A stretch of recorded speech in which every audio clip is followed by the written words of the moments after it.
Welcome to SIAC football on ESPN, presented by UBS. On a fabulous afternoon at Tuskegee, Alabama, Cleve L. Alumni Stadium on the campus of Tuskegee University. Homecoming weekend. Week 8 of the college football season, where the Tuskegee University Golden Tigers play host to the Lane College Dragons.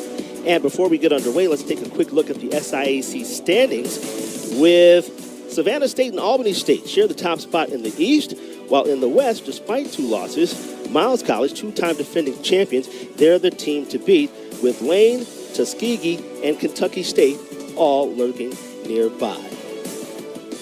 Hello, everybody. I'm Dwayne Walker along with Tanisha Batiste. And Tanisha, just 3 games left on the regular season schedule. So needless to say, both of these clubs need to win out to have any chances reaching the SIAC championship game. Yes, it has been a wild one in the Western Division this entire season. So, yeah, the division title and the conference title, for that matter, are up for grabs. Lane, of course, with a 1-2 conference record overall. Tuskegee with a 2-1 record. So, yeah, this is indeed a pivotal game to see who gets to represent the Western Division in the conference game in a couple weeks.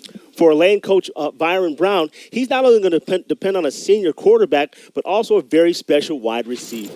Yeah, we asked Coach Byron Brown earlier this week, who is his most impactful player on offense? Anthony Evelyn, the senior wide receiver, leading the conference in receiving yards, 176 yards in a game earlier this season against Miles College. And he's able to help them on offense as well as in special teams. Not the biggest receiver out there, but certainly one who runs great routes and is speedy and can definitely help them to move the chains. While on the other side, Coach Willie Slater's team is coming off a 29-0 shutout victory over Central State, and his defense is being led by a couple of brothers from north of the border. The Apollon twins, Woodley and Wesley. So with Wesley, great game coming out earlier this season, 11 tackles against Fort Valley State. Also with Woodley, 16 tackles in a game against Morehouse. Both guys have a sack this season, and also Woodley was able to get a pick. So those guys are ball hogs. Expect Michael Huntley to have a long day if he decides to break the pocket. All right, when we return, we'll set the lineups and have the opening kick. You are watching SIAC football presented by UBS on ESPN.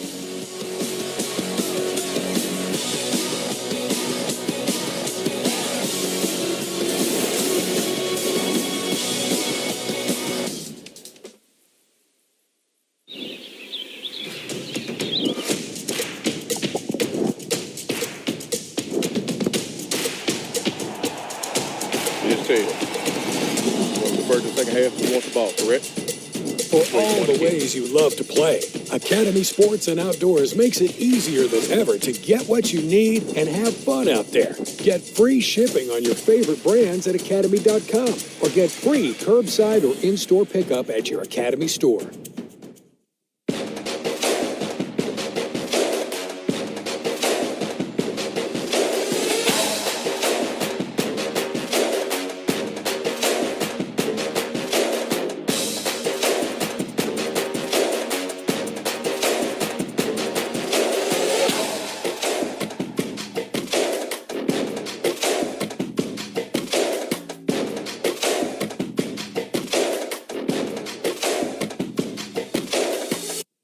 As a global bank, our game plan is to help clients manage their money.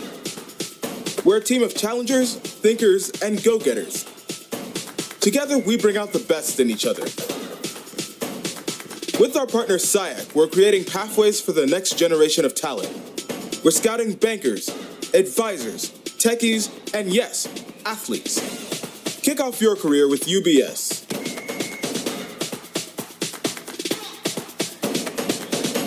Since 1837, historically black colleges and universities have been fulfilling their purpose to educate and empower. Since 2009, the Home Depot's Retool Your School Campus Improvement Grant Program has also been powered by a purpose to update, upgrade, and uplift HBCU campuses. Today, 44 million votes, $4.1 million, and 147 grants later, we remain inspired by the people, the passion, and the power of HBCUs to continue our purpose. Learn more at retoolyourschools.com.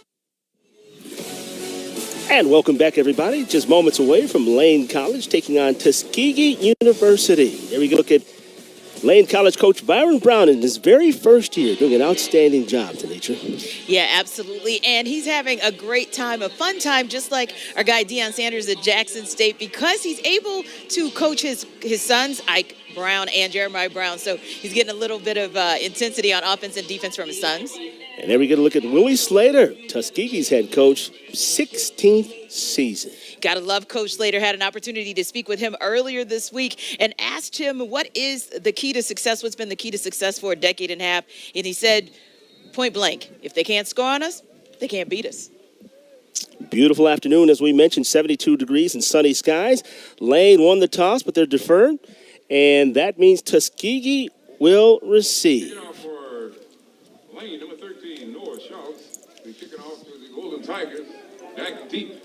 Noah Shaw's kicks off, and the football is going to roll out of bounds as Jamal Pritchett lets it roll out at about the 11-yard line. So that's where Tuskegee will take over the football. Third time the ball was kicked out of bounds this season by Shaws. There we go to look at the starting quarterback this afternoon for Tuskegee, Bryson Williams, a 6'3" He's a sophomore, and he's a left-hander. Wait a minute, hold on. Let's hold the phone a second. First and 10 for the Golden Tigers on their own 35-yard. As we look at the Stylers, looks like they're going to go with Lewis Williams. And guess what? He was the SIAC Week 7 Newcomer of the Week. The 6'4" left-hander out of Norcross, Georgia. He also ran for 70 yards in last week's 29-0 shutout victory over Central State. And Dwayne, not shocking with that move by Coach Slater because he really does give Coach versatility under center. First down and 10 for Tuskegee. Avanti Patterson on the carry. Let's set the starting lineups. Patterson will be the main ball carrier for Tuskegee. He rushed for over 600 yards this season so far. Terry Bryant is the fullback. The receiver group is led by number 5, Stephen Hodges.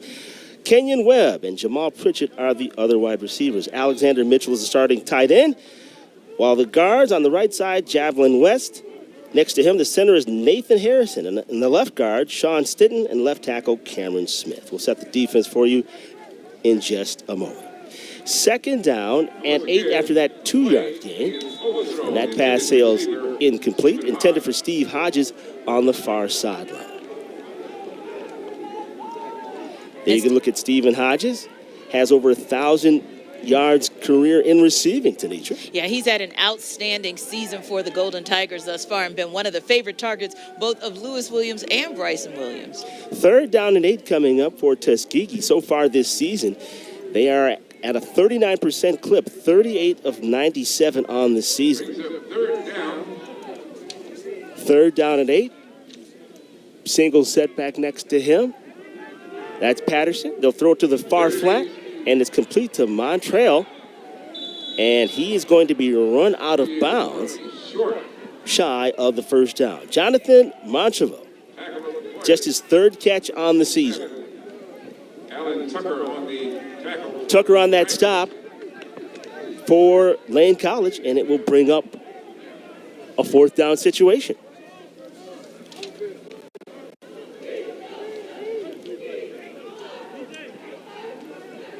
There you get a look at Ryan Duff, number 7. He'll do the honors. And back for Lane College, one of the most dangerous return men in all of college football, Anthony Evelyn, number 1.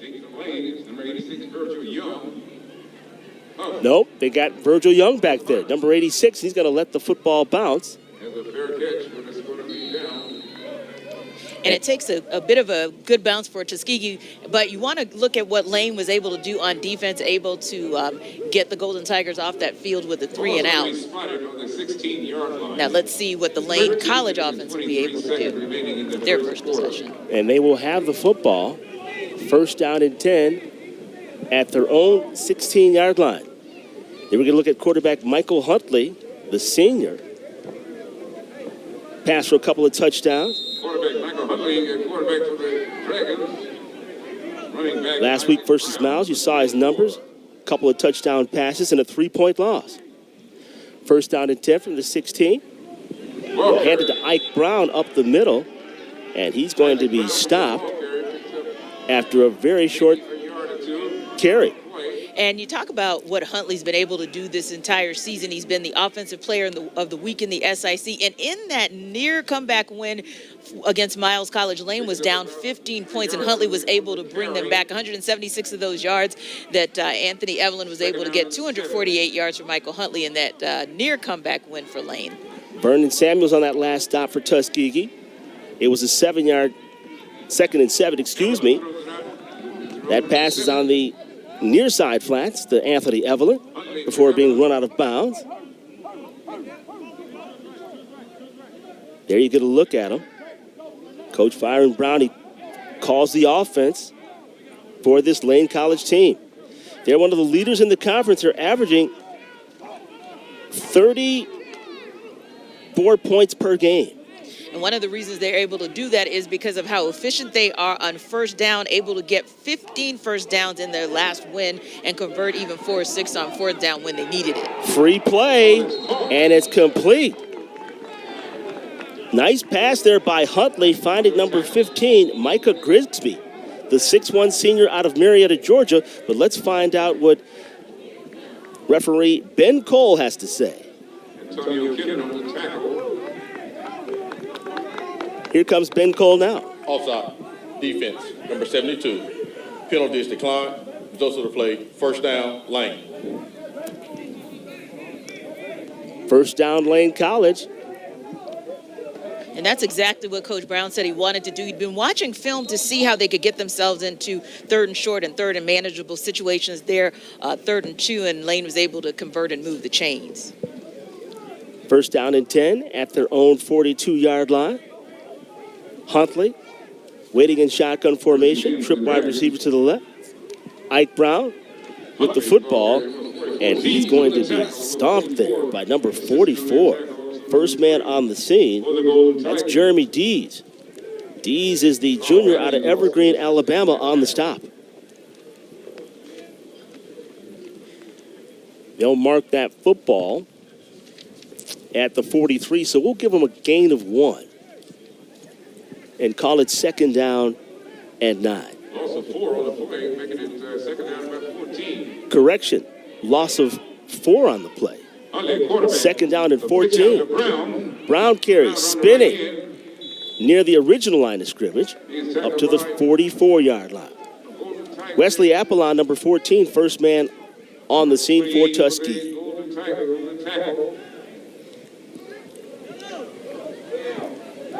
10 minutes, 54 seconds to play in the first quarter. There's no score. Homecoming weekend at Tuskegee.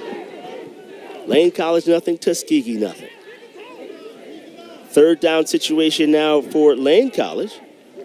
Lane College this season so far, 39%, 33 of 84.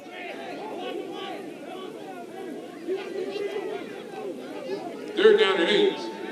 Huntley will throw near side to Evelyn. Evelyn with the 45, 50. First down yardage and more before being run out of bounds in Tuskegee territory. And Evelyn on that play, you'll see the quick snap, and you'll see Huntley look for his guy. And one thing about Evelyn, he always knows where to get the ball, and he's able to advance it there with a little juke and just a little bit of speed getting to the outside to get that first down. Quick snap, far side this time to Evelyn, down to the 42-yard line. So a pickup of 3, it'll bring up 2nd down and 7. Tuskegee comes in with a 3-4 record, but still in the hunt. Both of these teams, they need to win out, as we spoke of earlier. And Evelyn right there, even though it's a short pass from Huntley, kind of showing you his skills on the ground as well, with just a little bit of juke there, just to get a couple yards on that first down. Wesley Apollon on that tackle on this 2nd down and 7 situation. Twin wide receivers to the top and bottom of the formation. There's a snap. Huntley, near side, has a man, and it's caught. Grigsby once again. So his 2nd catch in the series. And if you look back at that play, Dwayne, Huntley had all the time in the world to get that ball to Grigsby, and that's one of the things that Coach Brown talked about earlier in the season, just the O-line being efficient and avoiding pre-snap infractions and just making sure that they win at the line of scrimmage. 23-yard pass play, 1st down and 10 from the 19. Brown sweeping right down to the 15. Down to the 14-yard line before being tripped up by number 19, Fletcher Jordan. And a nice block there by the left tackle, Terrence Jordan, to spring Brown so he's able to pick up that extra yardage. Now there's a pass towards the end zone looking for Grigsby. Touchdown, Lane College. A quick hitter, Huntley to Grigsby. His third reception of the series. First touchdown of the year.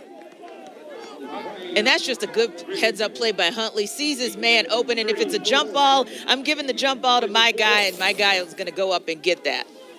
19-yard. Well, let's get that. Hold on, let's check that. Right for the extra point attempt. In for the extra point is Shawls.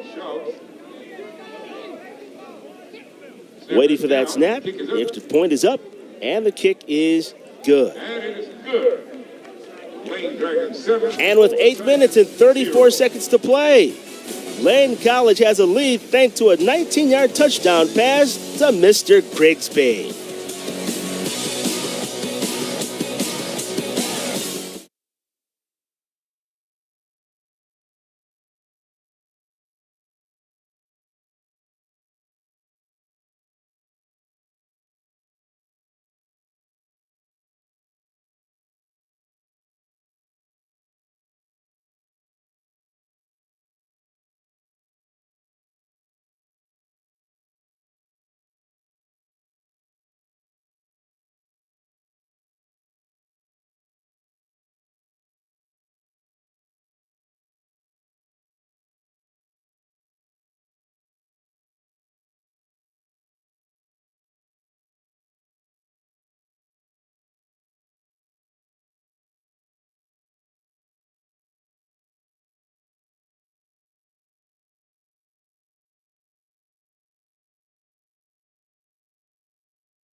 And welcome back, everybody. Lane College burst out to a 7-0 lead over Tuskegee.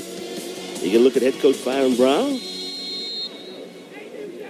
His team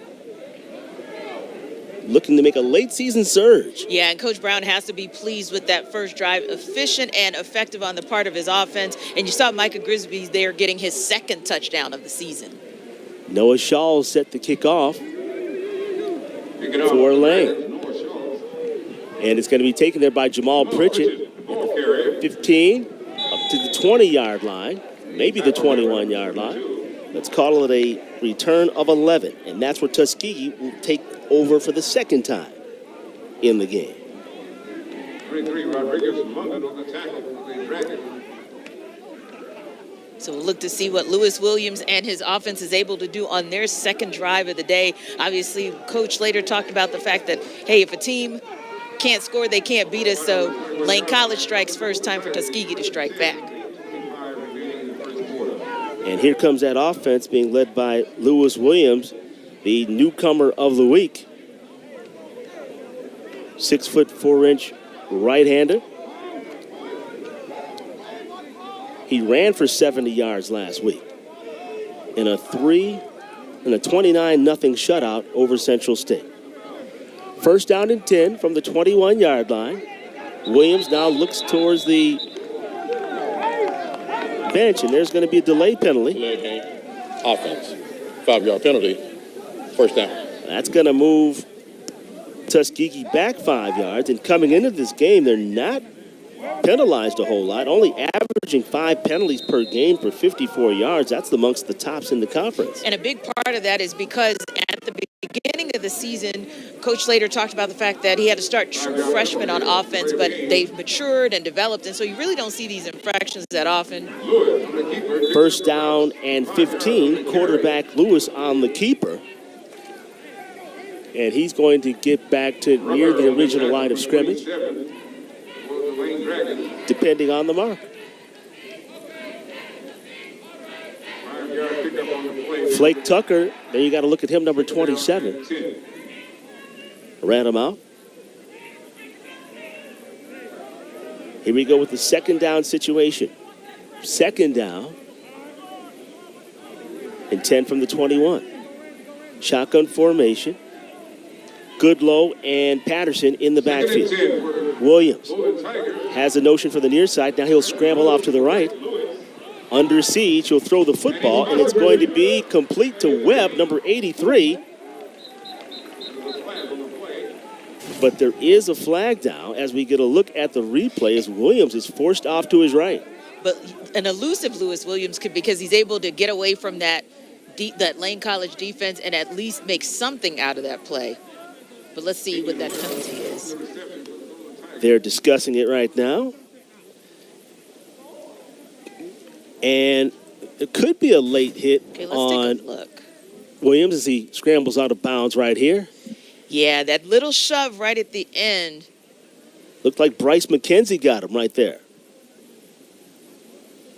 Nice camera work there. That's smooth.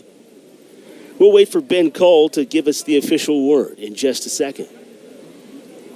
Ben Cole III. He's our referee this afternoon. And as we mentioned before, we talked about Tuskegee being one of the least penalized teams.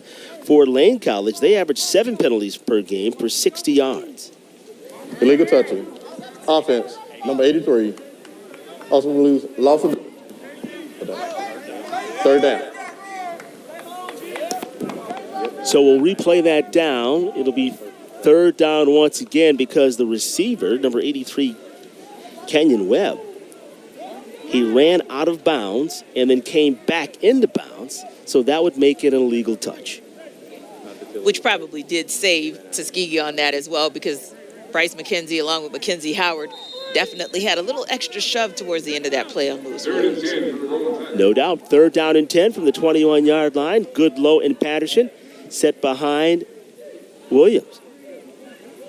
He waits, he receives, he looks left, he throws left, and it's incomplete left.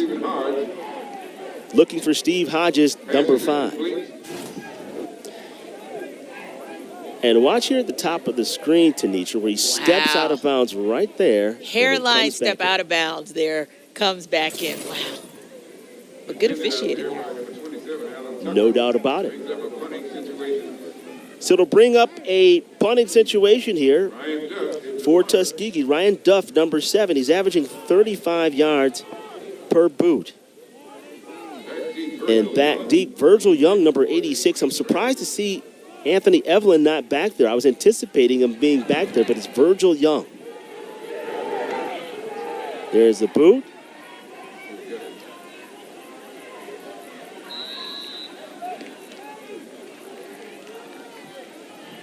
There you get a look at Ryan Duff.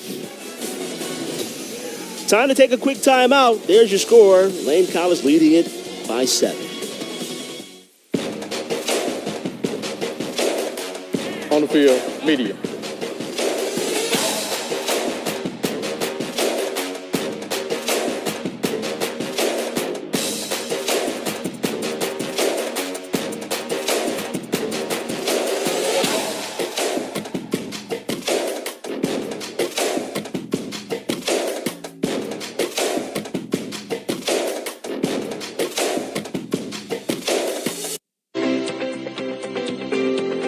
Hometown Ticketing makes it fast and easy to buy tickets on your school's website or in the new Hometown Fan app. It's simple.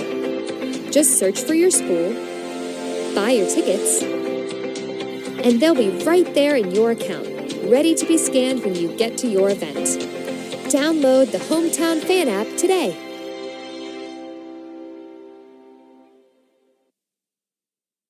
Since 1837, historically black colleges and universities have been fulfilling their purpose to educate and empower. Since 2009, the Home Depot's Retool Your School Campus Improvement Grant Program has also been powered by a purpose to update, upgrade, and uplift HBCU campuses. Today, 44 million votes, $4.1 million, and 147 grants later, we remain inspired by the people, the passion, and the power of HBCUs to continue our purpose. Learn more at retoolyourschools.com. In a world obsessed with throwing shade and putting others down, there's a college boldly committed to doing the exact opposite. A college that understands you are not defined by your yesterdays, where dreams are rekindled and hope restored. A place of new beginnings, transformation, and honor. Where a Christian liberal arts education is more than a piece of paper. It's where you start your story all over again. Start your story and discover the new Lane College. Welcome back to Cleve L. Alumni Stadium on the campus of Tuskegee University, homecoming weekend, where Lane College trying to play spoilers. They have a 7-0 lead with 7:02 to play in the first quarter, Tanitra. Yeah, a little bit of a different homecoming because only students are allowed at homecoming this season just due to COVID protocols. So first couple of drives stall for Tuskegee. Let's see what Lane can do on their second drive of the game. 1st and 10, a little reverse action. Anthony Evelyn with it. Gets up to the line of scrimmage, 35-40, up to near the 43-yard line. So a gain of 9 on the trickery.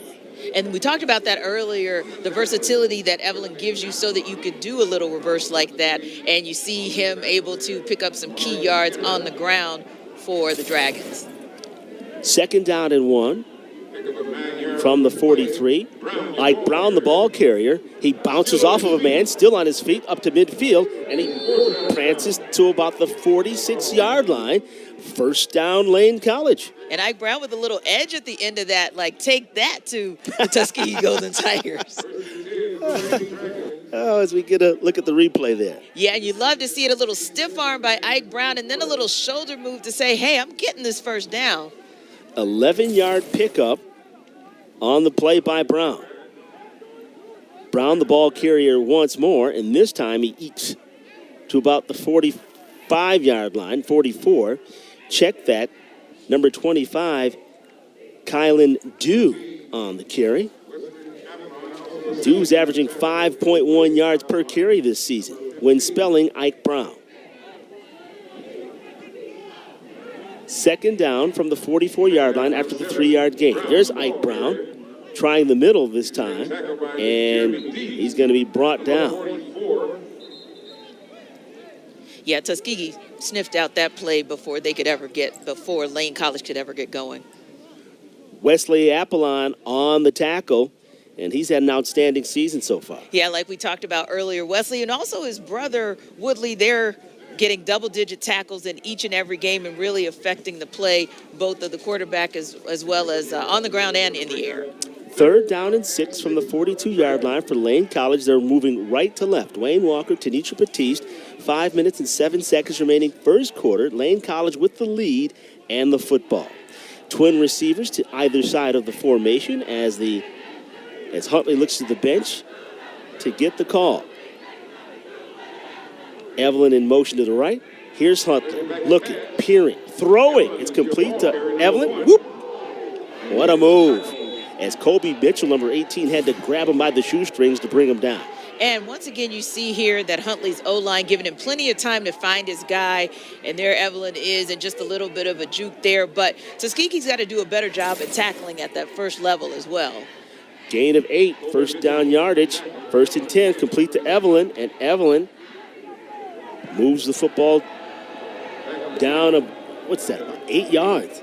Yeah, with that quick shuffle pass from Huntley to Evelyn just to move the chains and once again put the Dragons into short, 2nd and short. And check that. Well, 6 yards on that last play. So we'll say 2nd and manageable. There we go. Shotgun formation. Huntley has a man in the far side flat. He'll keep it. He'll run down to the 20, 15-yard line before sliding down. So another sizable gain by the shifty quarterback. That's a gain of 13 yards. And Huntley doing it with his legs this time to put the Dragons in position in the lower red zone. There you get a look at him. And this young man waited his turn. He does all, his coach Byron was so high on him. Coach Brown was so high on the work ethic, his dedication, despite even some personal tragedies in his life. Yeah, third in yards per game in the conference, while he's not even a passing QB, as we saw in that last play.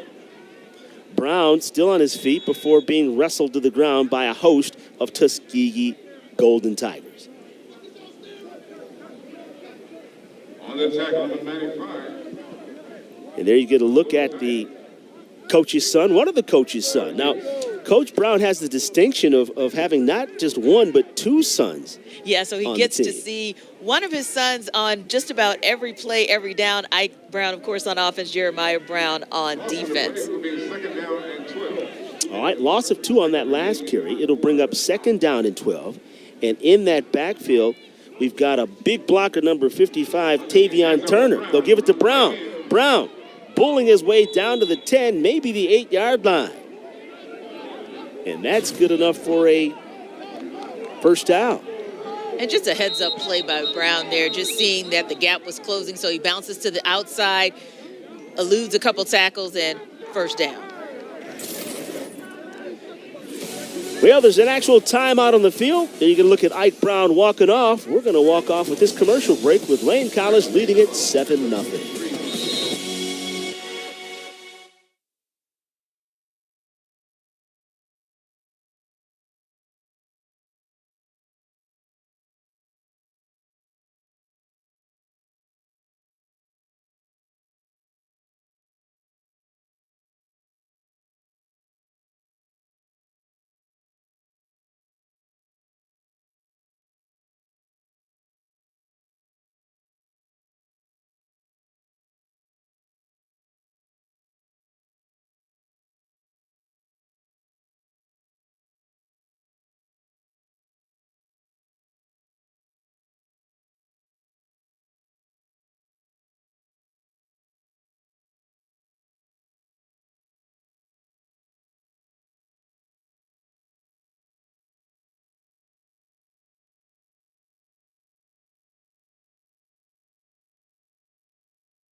Welcome back. We had an injured player on that last play. Down for Tuskegee, number 23, Ronald Brown. The medics are tending to him. As you can see, Ike Brown and Mr. Smith had a collision. Yeah, as just as Brown is going down on that final part of that play, you see that shoulder just kind of goes and leads into Smith on at the end. They move the football back 2 yards, so no first down. Third down and 2 for Lane College. Second man through, that's Ike Brown. And I'm not sure if he got it. Number 4, Sean Cross in the mix for Tuskegee. And Dwayne, that's an interesting call on 3rd and 2 because Lane has been able to run the football except up the middle against Tuskegee. So interesting call on 3rd and 2, especially in the low red zone where you have an opportunity to go up 14-0.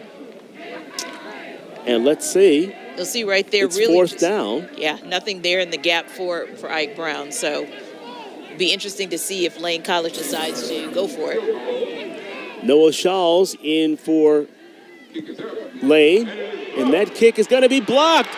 And it's going to be returned back the other way. Antonio Keenan, number 1, with the football. And I don't think anybody's going to get him. Touchdown, Tuskegee Golden Tigers. Antonio Keenan Jr., the 6-footer out of Atlanta, Georgia, Martin Luther King Jr. High School. And who saw that coming? Lane College decides not to go for it on a 4th and short, and they've been excellent on 4th down conversions this season. Tuskegee blocks and takes it all the way back to the house for the touchdown to tie this thing up. Carl Matthews is going to get credit for the block. I believe the football ricocheted off of him, so he'll get credit for the block. And Antonio Keenan Jr. will get credit for the touchdown. And now in for Tuskegee, number 36, Arnez Huskic. The extra point attempt is up, and that attempt is no good. So how about that? Huskic was 79% on the season in extra point conversions. But there is a flag. It'll be interesting to see because with a game this close, you need every point will count. Offside, defense, number 29. Half the distance, replay the try. Okay, so they'll get an extra shot at it, and they actually could go for 2 if they decided to. And I talked about Arnez Huskic. He's actually 14 of 16 on extra point attempts this season. 14 of 16. That's 88%, and he'll get another try. Kevin Gee's the hold. Stephen Hodges is the hold. The snap, the kick, it's up, and that kick is good. And with 1 minute and 8 seconds left in the first quarter of play, thanks to that long special teams return by Antonio Keenan Jr., the redshirt sophomore, he's got his team on the board. So we'll take another angle and look at that block. Perfect snap, but the kick gets blocked right there as it's going up. Perfect set by your holder. And right there, a low kick. And he's right there to scoop it up and take it back and gets a nice angle. Trying to get a yardage for you on how long that return was. In excess of 80 yards. How about it for Antonio Keenan Jr.? Now you get a look at Willie Slater. I know he's happy about that special teams play. Yeah, he has to be pleased because, Dwayne, that could have easily been a 14-0 lead by Lane College or a 10-0 lead by Lane College. Again, interesting choice early on in the game for Coach Brown to, instead of going for it on 4th down, where they've actually been very successful in converting, to go for the field goal, which turns into a touchdown for Tuskegee. Huskic will kick off. Young and Evelyn back deep, but the football will roll into the end zone. And therefore, Lane College will have it 1st down and 10 at their own 25-yard line. There you can look at Michael Huntley, the 5', 11-inch senior quarterback out of nearby Montgomery, Alabama. And as I mentioned before, Tanitra, Coach Brown had so many wonderful things to say about this young man. Yeah, he talked about the maturity that he's shown, the patience that he's been able to show, the fact that he never quits and just does all the right things despite losing his mom and just having to deal with so many other challenges in his personal life. He's just remained a stand-up kid. He's been a career backup, but now he's 3rd in yards per game in the conference and is showing his prowess passing and running the ball. 1st down and 10, near side pass to Grigsby. It's complete. And Grigsby is going to be wrestled out of bounds, or just inbounds, excuse me, by Carl Matthews. And for Grigsby, that's his 4th catch in the ball game to go along with that touchdown reception on the very first series. A couple of those short tosses worked for Lane on that last drive, but looks like the Golden Tigers are ready for it this time. No gain on that last pass play. It brings up 2nd down and 10 from the 25-yard line. Just 35 ticks of the clock remaining in the first quarter. Lane College with the football, moving right to left. There's a snap. And Huntley calls his own number, 35, up to the 39-yard line. So Huntley using his feet for a positive gain. And the Golden Tigers allowing Huntley to get to that second level. Could have stopped him at the first level, but got to do a little bit of better job of tackling and wrapping him up, especially when the quarterback becomes a running back. That is the end of the first quarter. Well, nonetheless, that's a 14-yard running play by quarterback Michael Huntley. And thanks to that touchdown pass to Micah Grigsby, put his team up 7-0, but our quarter score is Lane College 7, Tuskegee 7.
Welcome back, everybody. Dwayne Walker along with Tanisha Batiste.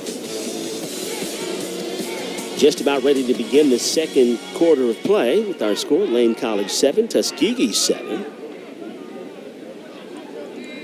Special teams playing a role here in this one. as well as quarterback play. 14-yard pickup on that last run by Michael Huntley, a senior quarterback. Lane College going left to right, first down and 10 at the 39-yard line. Rolling to the right and passing and completing to the tight end. On that play, number 84, Brian Morris. He's a freshman out of Shreveport, Louisiana. And you see right there, Huntley looking to his right, rolls out. And that's actually the first pass for the tight in this game. And then a nice little shoulder move there to advance the chains. 4-yard pickup, second down and 6. Huntley in shotgun formation. Ike Brown behind him. And the up man is number 82, Nick Pennell, the tight end. Now Huntley will wait for the snap. Twin wide receivers to the far side of the football field. There's the snap and the handoff to Brown. He'll step past one man, but he'll be tackled nonetheless by Anthony Keenan Jr., number 1, as well as number 3 on the scene, Carl Matthews. Looks like Keenan is everywhere for the Golden Tigers so far today. And in that last play, you just saw Brown, again, trying to run up the middle. That pass, that particular play, Tuskegee actually has an answer for and has had an answer for so far this afternoon. Sean Cross stuck his nose in there as well. It brings forth a 3rd down and 7 situation. Waiting patiently. There's the snap. Quick hitter over the middle to Evelyn. Evelyn, first down yardage, midfield, 45, shanks a man, and now to the 44-yard line. Antonio Keenan Jr. had to grab him by the ankles to stop him. And on that play, you see Huntley seeing Evelyn come across the middle. He's able to get that ball. It was a little bit high, but he's able to get that and pick it up to help move the chains for the Dragons. 13 yards on that pass play. First down and 10 for Lane College. That football is incomplete. It'll bring up a 2nd down and 10. That one was a close one. And you see there again just the presence of mind that Evelyn always has, because it was right there at the point of a backward pass but ruled incomplete. DeVere Hamilton forcing the issue. There you get a look at him. He's a redshirt junior out of Compton, California. Also, he transferred in from Utah.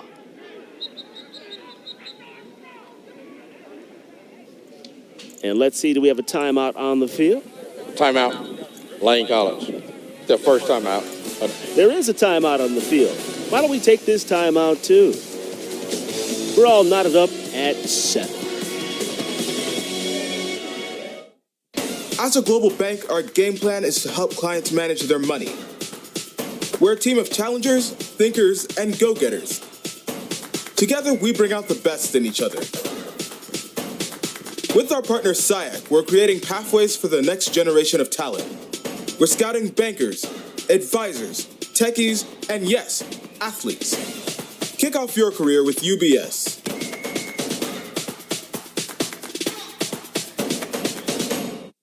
In a world obsessed with throwing shade and putting others down, there's a college boldly committed to doing the exact opposite. A college that understands you are not defined by your yesterdays, where dreams are rekindled and hope restored. A place of new beginnings, transformation, and honor. Where a Christian liberal arts education is more than a piece of paper. It's where you start your story all over again. Start your story and discover the new Lane College. Hometown Ticketing makes it fast and easy to buy tickets on your school's website or in the new Hometown Fan app. It's simple. Just search for your school, buy your tickets, and they'll be right there in your account, ready to be scanned when you get to your event. Download the Hometown Fan app today.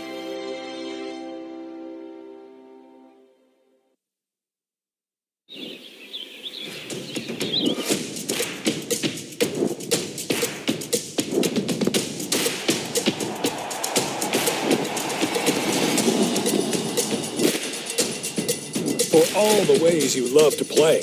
Academy Sports and Outdoors makes it easier than ever to get what you need and have fun out there. Get free shipping on your favorite brands at academy.com or get free curbside or in-store pickup at your Academy store.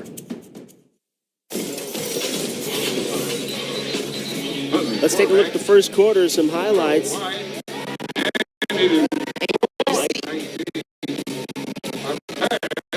See there, Huntley just making a tremendous play and the catch. And then you see, here's where the game changed. The Lane College Dragons decided not to go for it on fourth down, and Tuskegee makes a play on the botched and blocked field goal to tie this thing up 7-7. That was an 84-yard touchdown return of that block kick by Antonio Keenan Jr. And that knotted our score at 7. Second down and 10 from the 44-yard line of Tuskegee. Lane College with it. Quick hitter in the middle. It's complete. Down to the 30-yard line. Complete to number 14, Jaquez Jones, the redshirt freshman out of Orlando, Florida.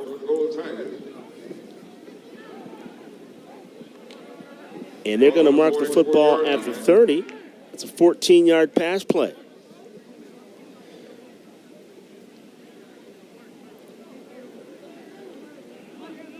First and 10 for this Lane College offense. They are not shy about passing the football, although they give it to Ike Brown up the middle on this one. And Ike Brown is corralled down by number 3, Carl Matthews. But not before a sizable gain as we get a look at the replay, Tenitra. Yeah, that was a great run, great cuts by Brown, but wow, that was darn near a horse collar. Nothing called there. 9 yards on the gain. It brings up a second down and 1.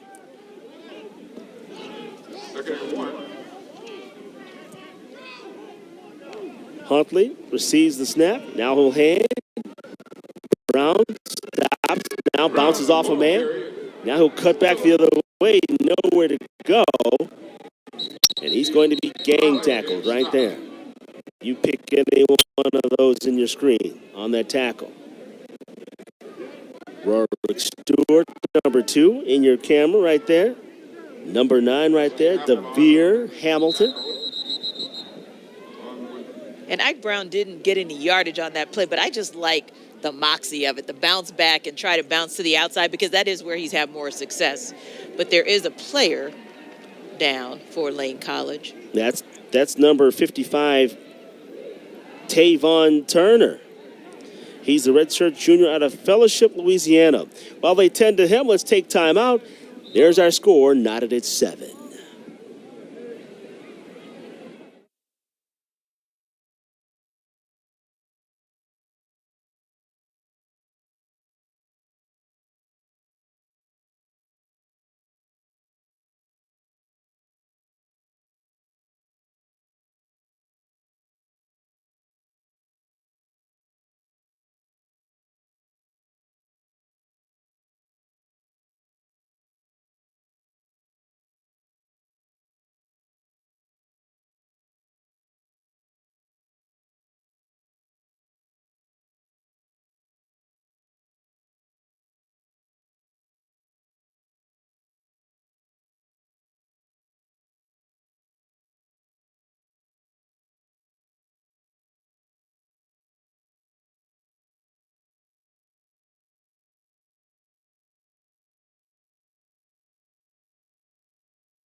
Welcome back, everybody. Dwayne Walker along with Tanisha Batiste, along with Tavion Turner right there. He was the injured ball player, getting a little camera time. The big offensive lineman injured on that last play. But Michael Hundley and the Lane College offense will resume business here. Yeah, good to see Turner able to get back up on that play because he was down for a minute there. They credited Brown with a first down carry, so it's first down and 10 from the 20-yard line for Lane College. They're in the red zone, and so far this year, 22 of 28, 79% efficiency. On the first down carry, Brown sidesteps a man, sidesteps another, now twirls down to close to the 10-yard line, maybe the 11. 9-yard pickup, Tanitra. And I love the play call on the first down for the Dragons there because Ike Brown has just been ripping this Golden Tigers defense apart, particularly when he bounces outside. You see there he's able to pick up plenty of yards and just move the change right back into the high red zone for the third time this afternoon. Antonio Keenan Jr. on that stop. We talked about number 24, Ike Brown, coming in. He's got 8 touchdowns on the ground so far and has rushed for 381 yards coming into this campaign. Here we go, Wildcat formation. Brown, he'll receive the snap, and he's going to be rustled down. However, that did not fool a whole lot of people. Number 30, Cameron Tate, came up to make that stick. Cameron Tate, the linebacker out of Warner Robins, Georgia. Yeah, I don't particularly like the call, Dwayne, on 2nd and 1. That's one where I'll go with a quarterback sneak. I'll go with a bounce out to the outside, but I don't think the trickery was needed, especially in the high zone where you're looking to move the chains. Well, Tanisha, they should just keep doing what works. Give the ball to Brown. Give the ball to Brown. Let him bounce to the outside and let him get you down the field that way. Speaking of Brown, there he is, as well as the up man, Tavion Turner, the lead back. They give it to Brown, second man through. Brown pounds his way down to the 6, maybe the 5-yard line. And just like we talked about, Dwayne, do what's working. If it ain't broke, don't fix it. He bounces out to the outside, and he just keeps chugging, and he keeps those legs churning. 9-yard pickup, and once again, Tavion Turner lining up at fullback. Huntley, a little missnap, but he'll regain his grip. Brown sweeping to the right, and he's going to be tackled by Cross. Sean Cross, the 5'11" linebacker out of Birmingham, Alabama. And that play took a little bit of time to develop, and it gave the Tigers the chance to reset before Brown was able to turn up the field. Nice lead block, however, by Tavion Turner. Yeah, good to see him right back in a couple plays after he was down. Turner, the red shirt junior, 360 pounds, serving as the lead back right now. Number 25 in now, Kyle Ndu. He has the football now, and Ndu gets processed by number 45, Tyler Brown. I see what you did there, Dwayne. I see what you did there, and I like it. Caught that, Tanisha? Yeah. But what I didn't like, Dwayne, is, again, that play calling. Not you. Oh, I was going to say. I love it what you're doing, but what I don't like is the play calling here when we see that the Dragons are right there again in the shadow of their end zone where they were driving, and now we're pretty much in a 3rd and long situation on 3rd and goal. 3rd and goal, 6-yard line. Huntley has it. Now he'll roll out to his right. Huntley looking for a man. And he decides to keep the football, nowhere to go. And number 44 ran him out of bounds, Jeremy Dees. Dees is the junior out of Evergreen, Alabama. Also a transfer from Kennesaw State And remember, Tanisha, last time it was 4th down, this is what happened. Yeah, and you're talking about a Dragons football team that it went 4 of 6 on 4th down conversions in the last game. Now you're seeing them try again to go with the field goal on this 4th and goal. Let's see if they're able to convert this time. Noah Scholes, he's in. Let's see what's going to spark that football. 26-yard boot, and the kick is up, and the kick is no good. Wide to the right. So 2 unsuccessful attempts. These are scores squared at 7.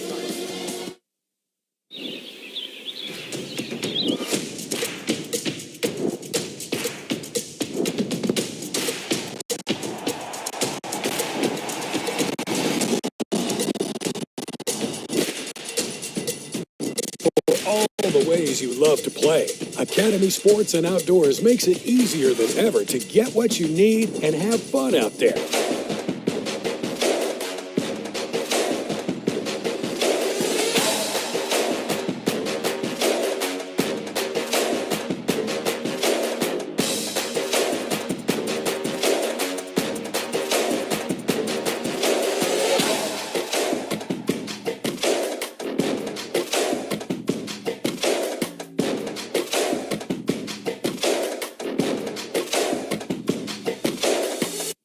As a global bank, our game plan is to help clients manage their money.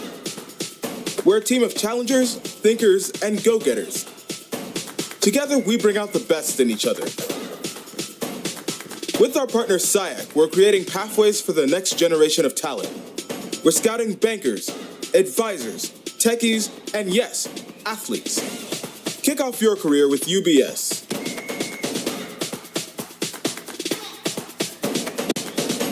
Since 1837, historically black colleges and universities have been fulfilling their purpose to educate and empower. Since 2009, the Home Depot's Retool Your School Campus Improvement Grant Program has also been powered by a purpose to update, upgrade, and uplift HBCU campuses. Today, 44 million votes, $4.1 million, and 147 grants later, we remain inspired by the people, the passion, and the power of HBCUs to continue our purpose. Learn more at retoolyourschools.com. Welcome back, everyone. Second quarter action, 7 minutes and 22 seconds to play before intermission. Lane College and Tuskegee tied at 7. Dwayne Walker along with Tanisha Batiste. Tanisha, there we get a look at head coach Willie Slater in his 16th year searching for another SIAC championship. And Slater talked about it with us earlier this week about the defense being physical and not letting the other team change the line of scrimmage and how important that is on third and manageables. And we've seen that time and time again on these last couple of possessions against Lane. First down and 10 for Tuskegee, and on that carry, Avante Patterson. And Patterson, Tanitra, has been fairly quiet on this afternoon, coming into today's game, averaging 87 yards per contest via the rush. Yeah, and Avante Patterson, the second in rushing yards in the SIAC with 315 yards rushing coming into this game. Pretty quiet today. Bootleg by Williams up to about the 36-yard line before being thrown out of bounds. There we get a look. Nice ball fake there as he calls his own number, sweeping out to the right-hand side. Credit number 3 on that stop, Nigel Canada, the redshirt junior out of Mansfield, Louisiana. Here we get a look at him. And I like the play, but I like the pursuit of Nigel Canada even better on that play. Nigel Canada, 2 tackles for loss and an interception so far this season. First down and 10. There's Patterson up the gut. 9, maybe 10 yards. He looked like he was shot out of a cannon on that play. And he looked like he was trying to silence us from our comments a couple of plays earlier. But what a great gap that his O-line gives him to even be able to make that play. And maybe Patterson's warming up. Nigel Canada on the tackle, but it looks like he got the sore end of that exchange. There you see him doubled over. Might even be tripled over. Now, if I'm Tuskegee, I'm going right at him. Patterson on the second down and 1 carry up to the 48-yard line, and that's a Tuskegee first down. So who knows, Tanisha, maybe they did hear us talking about him up here. Maybe so, and it's interesting to see here because, again, just straight up the gut, mano a mano, I'm putting my shoulder down and I'm getting this first down. I'm moving these chains. Donegan Barnes on that tackle for Lane College. First down from the 48-yard line. Patterson will cross over into enemy territory. And he's slow to get up. Make no mistake about it, both of these teams out here really physical. It's been a physical game so far, Tanitra. Yeah, and both teams have actually had some success on the ground, but I'm interested to see which team. We haven't really seen it since one of the earlier possessions in the first quarter with Lane College, but interested to see, even right here on a 2nd and 6, if maybe Tuskegee might try to air it out down the field. And they've got the guy to do it. Their quarterback, Lewis Williams. He's thrown for 5 touchdowns already this season. Little stop and go there by Patterson, but he's going to be brought down by number 8, Jeffrey Johnson, as well as the middle linebacker, number 52, Mackenzie Howard, the redshirt freshman out of Harvest, Alabama.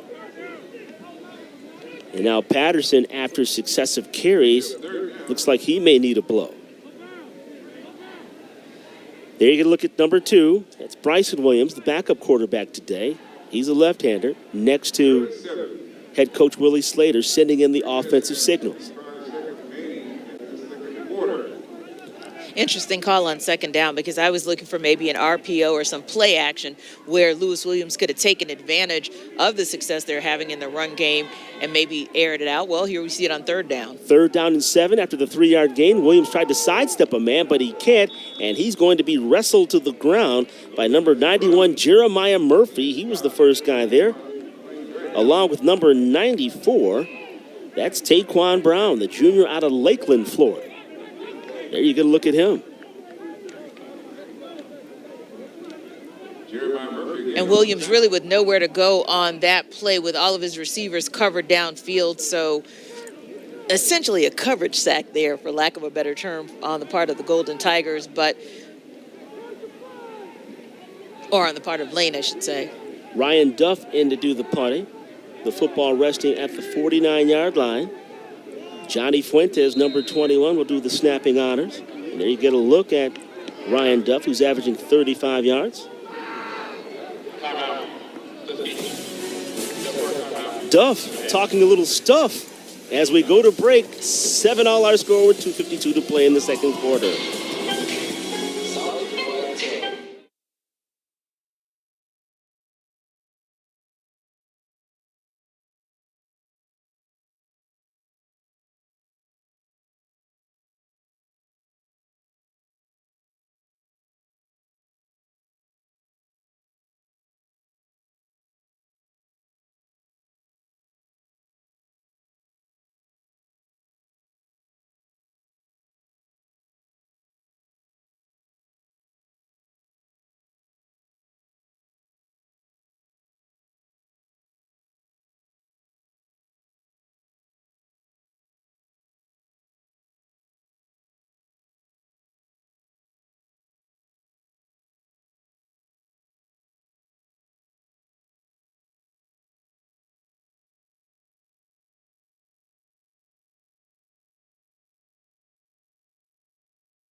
Welcome back to Lane College versus Tuskegee, all tied up 7-7 at the 2:52 mark in the second quarter.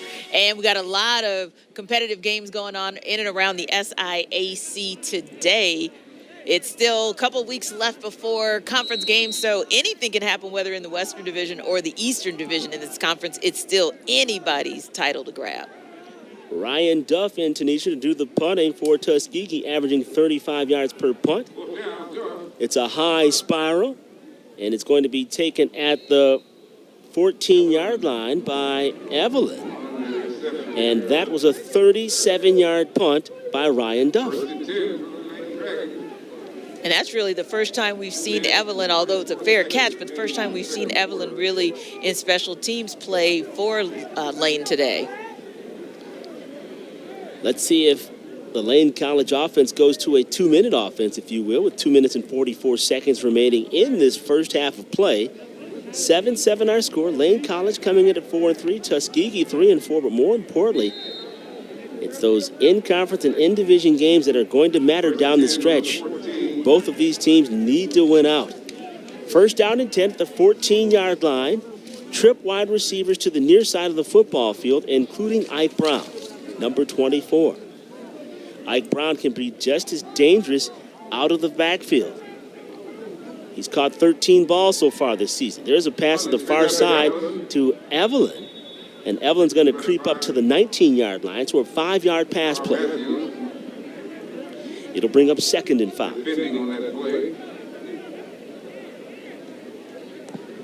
And you mentioned the fact that both of these teams need to win out in order for them to potentially take the Western Division for the SIAC. Dragons on the road for these last 3 games against Tuskegee, of course, today, along with Central State and Benedict. 2nd down and 5. There you get a look at Huntley inside that face shield. Twin receivers to the near side of the football field. Claps his hand, receives the football. Now looking, still looking. He's under pursuit from behind, and he's going to be tackled from behind. Up near a first down. Don't think he quite made it, however. As number 25 chased him down.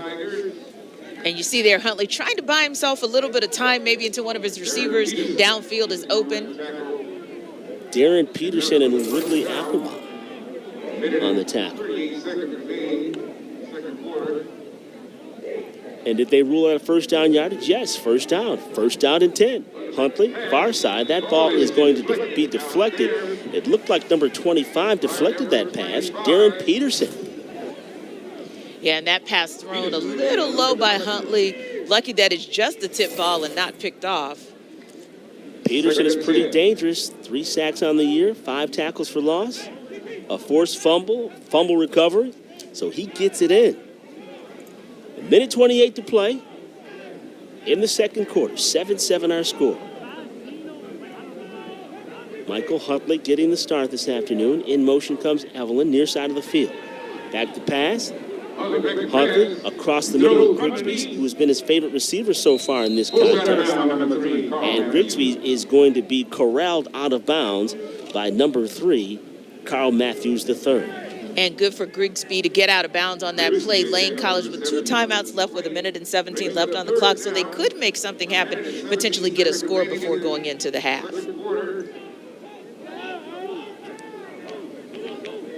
Third down. We'll call it 7 after that short exchange.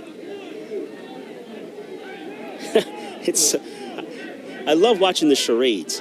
That's what it closely resembles to me when they're going through those hand signals on the sidelines. Pretty fun. My thought exactly, Dwayne. I was actually having fun watching Coach Brown with his signals. That football is going to be deflected. How about it, DeVere Hamilton? Getting a hand on that football, outstretching that 6'3" frame. And a very, very dangerous pass by Michael Huntley, almost in the shadow of his own end zone. And boy, those are the type of defensive plays Willie Slater needs for this team. And it will bring up a 4th down situation. 4th down and 7. And a good situation for Tuskegee potentially because they've got 3 timeouts left with 1:12 left on the clock. So they may be able to put some points on the board before we go in for halftime. Kevin Gee boots that football. It's going to be taken at the 46-yard line by Pritchett. So that's where the Tuskegee offense will take over the football. On that 35-yard punt. So let's see if this Tuskegee offense that really has had difficulty really getting it going so far today. Yeah, this will be interesting to see if they're able to take advantage of that short punt and great field position. Like you said, the offense has been quiet. Their only points coming on a botched field goal and a return for touchdown earlier in the game. 1st and 10 from the 45-yard line. 30 yards on that last punt, correction. First and 10 from the 45-yard line. Williams has it in the pocket, looking. And he's going to be grabbed by Bryce McKenzie from behind. Bryce McKenzie from his defensive line position coming up and making a huge stop there. And a near clean, just a clear, and that was one of those where McKenzie just wanted that. McKenzie wasn't going to let Lewis Williams get away to make a play in that situation. And that'll be recorded as a sack, his first of the campaign. Loss of 3, pass far flat. It's going to be complete to number 17.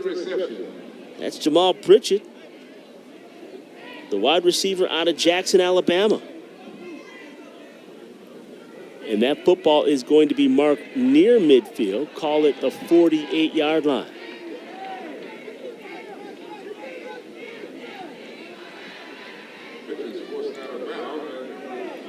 And it brings up a third down. Wonderful get to see that man, number 2, Bryson Williams. Brings up with a third down. 30 seconds remaining in the quarter. Third down and 7. Pass is complete to Webb. Webb jukes a man, gets the first down as he sidestepped Flakewood Tucker. As the clock, however, it ticks, but now it's stopped. There you get a look at Kenyon Webb on that reception right there. His 10th reception of the campaign. And now Williams will fire the football on the ground to stop the clock and bring up second down. So let's see what play call Tuskegee has in its back pocket for this type of situation with 18 seconds to play. It'll be interesting to see if Lewis Williams has the arm strength to get that ball down the field and maybe just try, if not into the end zone, just try to get something deep on this play on 2nd and 10. Or they could opt to give it a go with their field goal kicker. We're talking about Arnez Huskic, who's 4 for 6 so far on the season on field goals. Goodlow in the background. He steps up and blocks Farmer, and Farmer's been quiet until right there.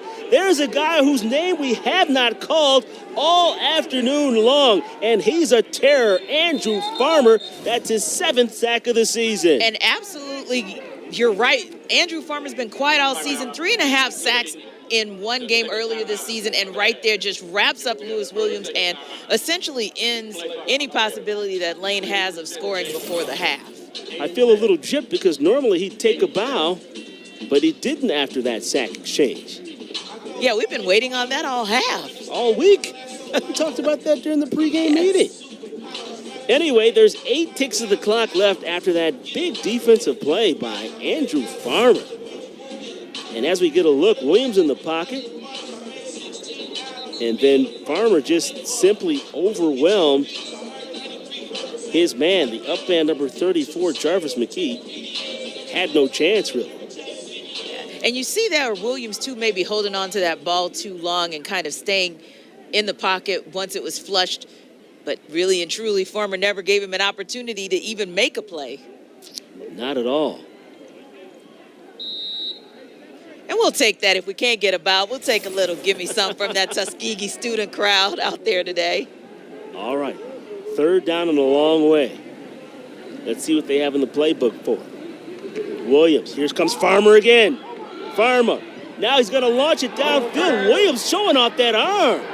Holy Toledo. He threw that ball about 65 yards in the air. And that's going to bring us to halftime. To me, that was a highlight of himself, watching him crank that football down the field. Yeah, that was amazing. That was what I really looked for on that 2nd down, but didn't quite have an opportunity to do that, just which his receivers would have turned their heads to possibly give him a chance. Well. What can you say about that first half after 30 minutes of play? Then you can look at Lewis Williams walking off this field. His Tuskegee Golden Tigers in a 7-7 ball game with the Lane College Dragons.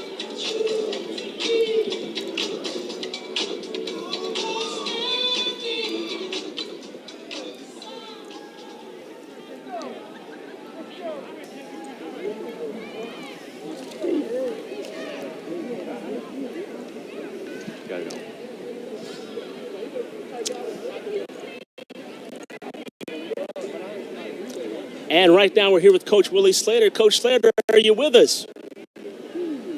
Yes, I'm with you. Coach Slater, 7-7 at half. What were some of your observations in that first half of what your team needs to do to get it going on offense? Well, obviously the defense has stayed on the field the whole time. Offensively, it seemed like, we hadn't had field position. That makes it tough. If you got to go 80 yards, your chances of scoring is like 1 out of 30. That's just the statistics. But we hadn't been very productive offensively either. So we've only had 4 possessions, I think. And we hadn't gotten either one of those to be converted into points. We're fortunate that we got a field goal that the guy missed. He kicked it into the back of our guy, and we picked it up and ran it back for a touchdown.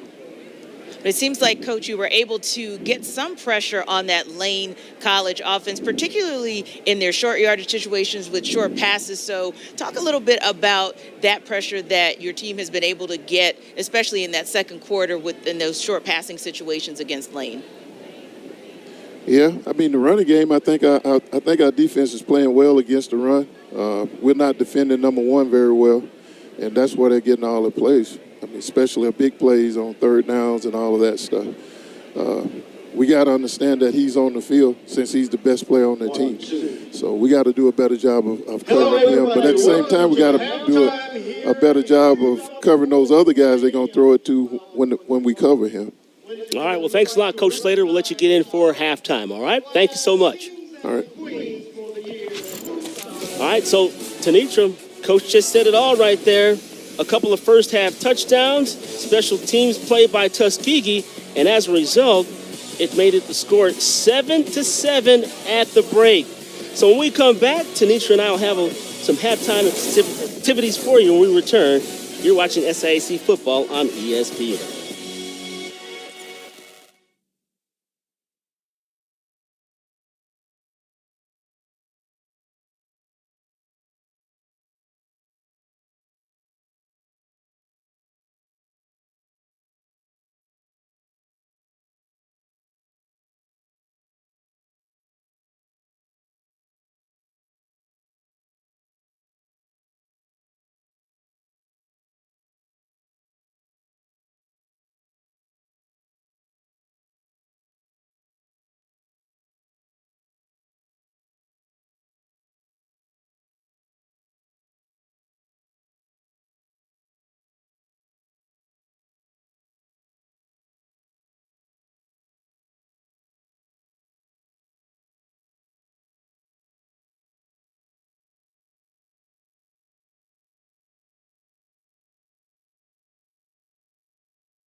And welcome back, everybody. Dwayne Walker along with Tanisha Batiste.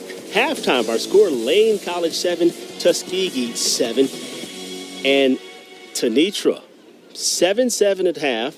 But really for Lane College, they've moved the football both on the ground and the air, even though the score might not be indicative of that. Yeah, Lane College in the red zone, 3 out of their first 4 possessions, they were able to move the ball and actually had a good mix of plays on the ground and in the air on the first possession where it resulted in a touchdown. Now, on that second possession, Dwayne, and maybe subsequent possessions, a little interesting to see what they were able to do, especially on that last drive. Let's take a look here. We see Huntley throwing it down the field, and you see a great catch there, and they just continue to move the chains and move the ball and move it around because it was Grigsby, it was Evelyn, it was anybody who could put their hands on the ball. And then you see there again Grigsby having a solid day, getting his 3rd touchdown of the season today. But when it mattered in the low red zone, when Lane had an opportunity to take a 14-0 lead, they make the decision not to go for it on 4th down. The field goal is blocked, and then the game turns on a dime for the long 83-yard return on that field goal block. So now it's a 7-7 game, and it's really anybody's ball game in the second half. All right, and when we return, we'll take a look at the other side. We'll talk about Tuskegee University and their first half when we return. You're watching SIAC football on ESPN.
And welcome back, everybody. Dwayne Walker along with Tanisha Batiste. Halftime, homecoming weekend on the campus of Tuskegee University.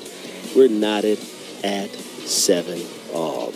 All right, let's take a look at the SIAC scoreboard, Tanisha. A lot of action going on in the SIAC today. Morehouse leads Benedict College 10-5 at the half. A couple other early games, Savannah at Albany State starting at 2 o'clock. Clark Atlanta at Fort Valley State at 2. And Central State at Edward Waters at 2 as well. And like you said, Dwayne, we are all tied up here with Tuskegee and Lane College at the half.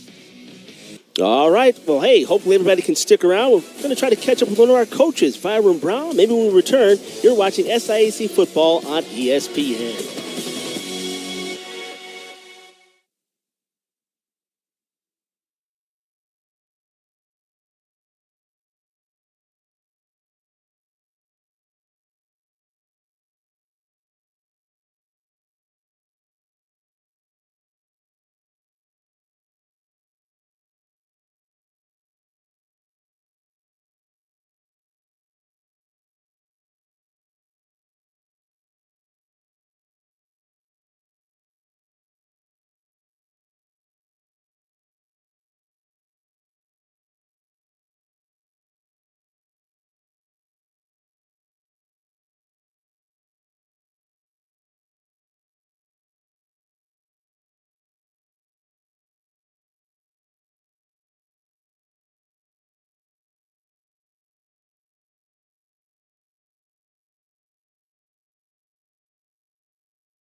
And welcome back, everybody. Dwayne Walker, along with Tanisha Batiste. Homecoming weekend here on the campus of Tuskegee University. How about it, Tanisha? 7-7.5, homecoming weekend. We've got a whole lot of highlights, shall we say, during this weekend. Yeah, it's been interesting because, of course, homecoming here at Tuskegee, a little bit different this year because it's student only, but nonetheless still beautiful pageantry for homecoming. But, yeah, we had a lot of sparks and highlights in that first quarter from both Lane College as well as Tuskegee. Virtual homecoming, virtual highlights, so to speak. They were good looking. Mike Huntley hooking up with his favorite receiver in that first half, Micah Grisby. He caught 4 balls, including a touchdown that put his club up 7-0. Yeah. They also got a quick dose of Ike Brown as well, Tanisha. Yeah, Ike Brown, and what he was able to do on the ground is what kept things going. But ultimately, the decision to not go for it on 4th down turns into a touchdown for Tuskegee. No question about it. And there, that field goal missed by Noah Shawls is off to the right. And again, a decision not to go for it on fourth down cost Lane some points. And there you see Lane's defense breaking through against Lewis Williams. Yeah, Andrew Farmer picked up his conference-leading 7th sack of the season. And speaking of Lane College, Byron Brown, head coach of Lane College, is joining us. Coach, how you doing today? I'm doing fine. How you guys doing? All right, we're doing fantastic. Hey, listen, let's go ahead and summarize that first half from your perspective as it relates to defense, that pressure against Tuskegee. Well, I think our defense are playing lights out right now. All week, we pressed on the defense doing what they need to do for us, stopping the run. So our kids are responding. We have 3 all-conference players on our defense, so they're finally stepping up this week and making some plays. And, Coach, also Isaiah Brown stepped up tremendously. You guys have had a lot of success this first half on the ground game. Talk a little bit about that and what has been the key to your success in the ground game for today. Yeah. Yes, our offensive line is doing a good job up front, mixed in with a couple of packages with our tight ends, open the holes up for Isaiah Brown and Dewey. I think those guys are working real hard today. We just got to finish down there in the red zone. We squandered 2 opportunities with field goals, which we would like to get touchdowns. So we got to go back to the board and drive it back down again. Hey, Coach, Tanitra has a question she'd like to ask you. Yeah, Coach Brown, we talked to you earlier this week about how effective your team has been on fourth down, being able to convert 4 out of 6 times. But this time you made the decision to go for the field goal. Just wanted to talk a little bit about that decision to go for it on fourth down, to go for the field goal as opposed to going for it on fourth down. Yeah, the first one we went for, I felt like it was the time to do it. The ball slipped out of my holder's hand, and the kicker didn't get any timing down. And then the second one, he just missed it. So I feel like that was the right decision at the time and the moment in the game. All points that you can get right now against a team like Tuskegee on homecoming are good points. Oh, you make a great point. Coach, good luck in the second half, and thank you very much for joining us. Thanks, Coach. All right, thank you, guys. Thank you. All right, when we return, second half action will get underway. You're watching SIAC football on ESPN.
Welcome back, everybody, on the campus of Tuskegee University, Cleve L. Alumni Stadium. We're knotted at 7-all. Homecoming weekend. Dwayne Walker along with Tenitra Batiste. And Tenitra, in that first half, as we get ready to begin third quarter of play, Lane College clearly dominated time of possession in that first half. Yeah, Tuskegee's going to have to figure out how to get their defense off the field, and they're going to have to figure out how to contain Ike Brown. So if you had any advice, keys in the second half for each team, let's start with Lane College. Yeah, I'd start with Lane being more aggressive. They had opportunities, especially being so effective on the ground, to go with play action passes at some critical points in the game that they didn't. So want to see them do some more aggressive play calling, and it'll be interesting, Dwayne, to see if what we talked about off air, if we're going to see a change under center for Tuskegee. Never know what Coach Willie Slater's going to do. So what advice would you have for Tuskegee as we come back to third quarter play? I'd be interested to see, are they going to stick with Lewis Williams? Are they going to go with Bryson Williams and really try to air it out now? Lewis Williams got a 65-yard pass off just before halftime, so that may be showing us that they're going to be a little more aggressive in the passing game in the second half, but want to see them give an opportunity to either Lewis Williams or Bryson Williams to get their offense going. All right, here we go with our third quarter underway. Virgil Young with it up to the 25, and let's see where they bounce him down as a gang of Tuskegee Golden Tigers corral him. And that's the one place that Tuskegee has been effective on defense, just in terms of stopping Lane's run. When they do gang tackling, they're able, especially when Lane tries to run it up the middle, they've been successful in stopping them. So there you go at number 12, Michael Huntley, who got the start this afternoon. This young man has come a long way, folks. He does it both on the field, in the classroom, and he's just, man, he's just gone through so much. His high school coach, Tyron Ross, really talks great about this kid. Virgil Young with the first completion of the second half, near side of the football field for a completion. And it's good enough for a first down. And it's not just been about Huntley, but also about his receiving core. Coach Byron Brown talked a little bit about that earlier in the week, how the wide receiver core, they just know how to get open and get balls and really work with Huntley. And check that, just short. That's a second down carry by number 12, Mike Huntley on the quarterback keeper.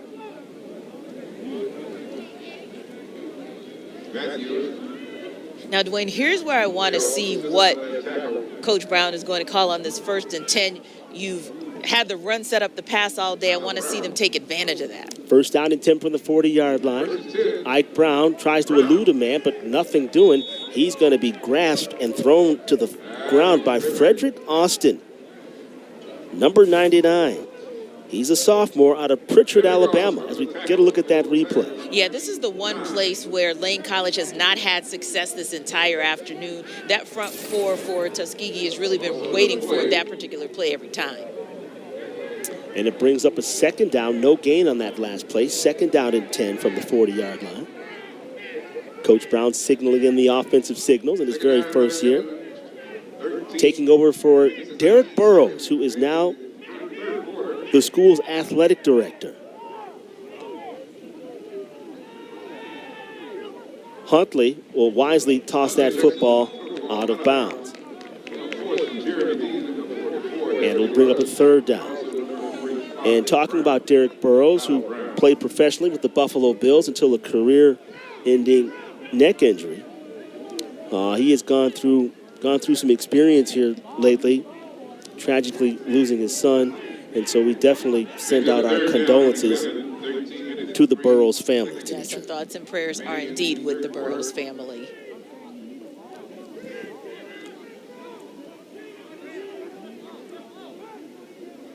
It's third down and 11. Huntley waiting in the shotgun. He claps his hands. Now he'll throw the football. No, now he'll step up in the pocket. Now scrambling to his left. Now he cocks his hand. And he looks as though he crosses midfield to get a first down. as Coach Willie Slater, he kicks his leg in disgust. And you see there where Huntley wanted to toss that ball down the field, but the opportunity just wasn't there. All his receivers were open, nearly sacked there, but he eludes the sack, and he's able to get to the outside and move that ball just enough, extends his hand to get that first down.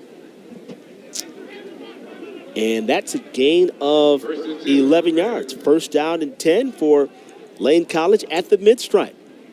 Sweeping is Evelyn. Evelyn, 50, 45, down to the 42-yard line. So this offense, Lane College, they're continuing where they left off in the first half, moving the football. They just need to score. Omari Skinner on that last tackle for Tuskegee. And again, this is a familiar place that the Dragons are finding themselves in, a second and short or a second and manageable. So I want to see, and I'm going to keep calling for it, I want to see Coach Brown just try something aggressive on this play to break this game open, because like you said, the Dragons have been moving the ball, but the score doesn't show it. Second down, we'll call it 2 after the 8-yard carry. And there's Brown again, and Brown is going to be brought down by Stewart, as well as Woodley Apollon, number 15. Apollon is a terror, leads the team in tackles, has an interception this season, has a forced fumble this season as well. Yeah, when one of his games, 16 tackles against Clark Atlanta. Wow. Third down and 2 for Michael Huntley and this Lane College track and offense.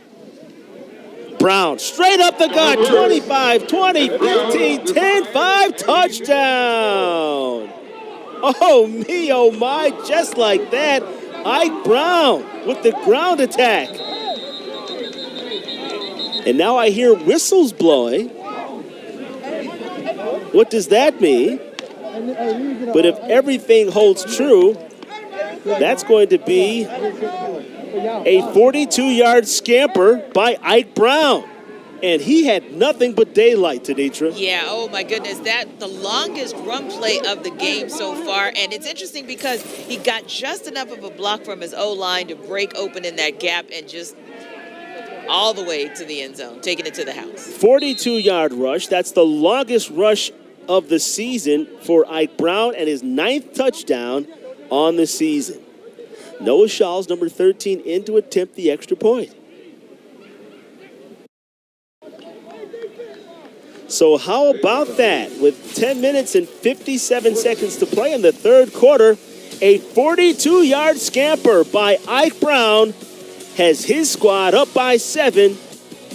There's your score.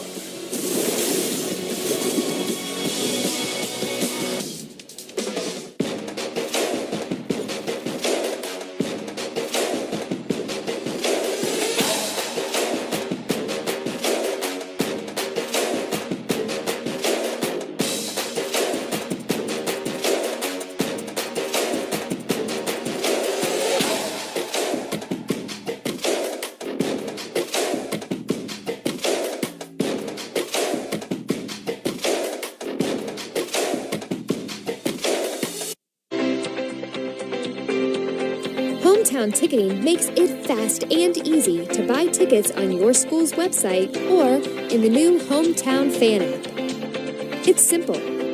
Just search for your school, buy your tickets, and they'll be right there in your account, ready to be scanned when you get to your event. Download the Hometown Fan app today.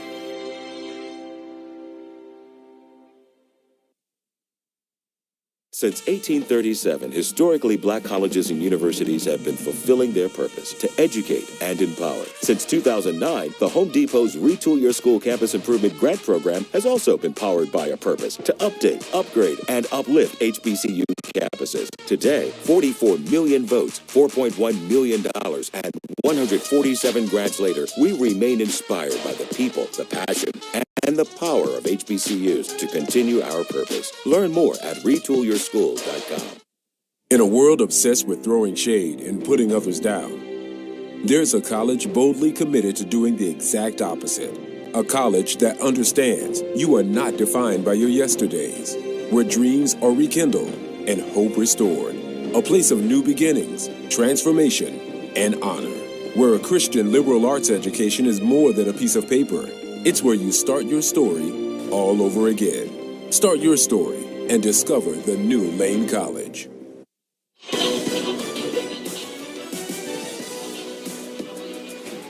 Welcome back, everybody. Let's take a look at some of our halftime stats before that last score. Tanitra? Yeah, we're taking a look here, and of course the score was all knotted up at the half, but you see the dominance by Lane on the ground, 92 yards rushing, 129 yards passing. But Dwayne, the most important statistic maybe is that time of possession, 21 minutes for Lane, and you see a Tuskegee team that's come back from the break, and the defense just looks worn. Not that guy. Tariq Brown has been wearing them out. Ike Brown has been wearing them out from his running back position. Yeah, because as you mentioned, that 42-yard scamper that he had into the end zone was that same play we saw in the first half. The Tigers were able to stop Lane from getting to that second level. Not this time. Noah Schultz kicks off, and it's taken there by Pritchard at the 3. Now crossing the 20. And that's where Tuskegee will take over the football. Was that Jarius Jackson on that stop for Lane College? The 6'3", redshirt junior from Marietta. We'll get a number in just a second. Nonetheless, it'll be first down and 10 for the Tuskegee Golden Tigers. And Tanisha, your question is answered. Coming out to begin their first possession of the third quarter is Lewis Williams. And maybe it was that impressive 65-yard toss. Although it was an incompletion, it was still a beautiful toss just before halftime. Yes, yes. First down and 10 from the 20. Williams calls his own number, and he's going to be hogtied there and dragged to the ground by Bryce McKenzie, number 32, as well as Jeffrey Johnson. Yeah, the Dragons weren't fooled on that play. They were waiting for it.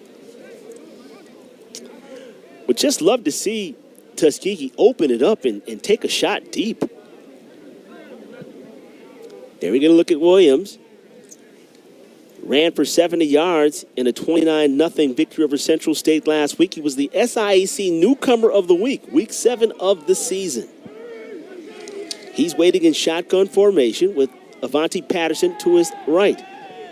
He'll fire one. It's going to be picked off. Picked off by number 52. That's Mackenzie Howard. And Howard is still on his feet before being brought down. Whip-diddy-do. For number 52, Mackenzie Howard, the redshirt freshman out of Harvest, Alabama. And Mackenzie Howard was one who was on an earlier play in that first half, stopped the momentum as Tuskegee was driving down. You'll see here Williams eyeing the sideline the entire way, and Mackenzie Howard eyeing Williams the entire way, gets the pick. Oh, what a tough break for the Golden Tigers. How about it for Mackenzie Howard? He's second on the team in tackles coming in.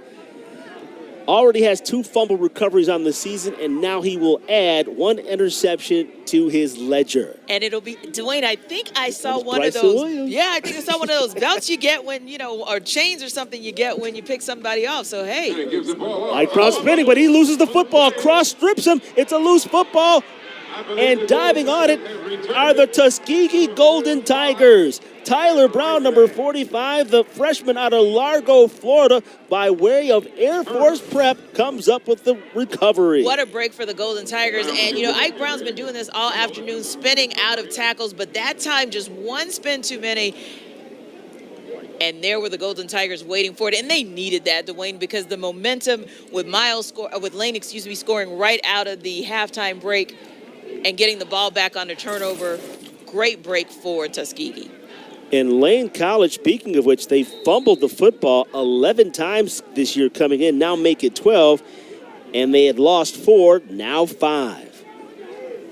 So Lewis Williams and the Tuskegee offense, they get redemption here. Avanti Patterson up the middle on the first down carry, near first down. And Dwayne, we've been waiting to see that the entire afternoon, looking to see what we get out of Patterson. Hobbling a little bit on that play or after that play, but ultimately that might be the way that the Golden Tigers are able to get something going on offense. And looked at the bench and said, I don't want to come out after that 6-yard carry. Second down and 4 The football resting at the 31-yard line of Tuskegee University. Going from right to left, Dwayne Walker, Tanisha Patrice. 9 minutes, 8 seconds to play. Williams fires. It's complete to Pritchard. Midfield, 45, 40, 35, 30. And volley rustled out of bounds. I absolutely love that play call. If you get your run game going with Avante Patterson, go ahead and give Lewis Williams the opportunity to show you what his arm strength is. And they did. 44-yard hookup. As you get a look at number 9, that's Jamal Pritchard running that football after the catch and run. He's a freshman out of Jackson, Alabama, Jackson High School. So Lewis Williams now cooking. Twin receivers to the top of the formation on 1st down and 10.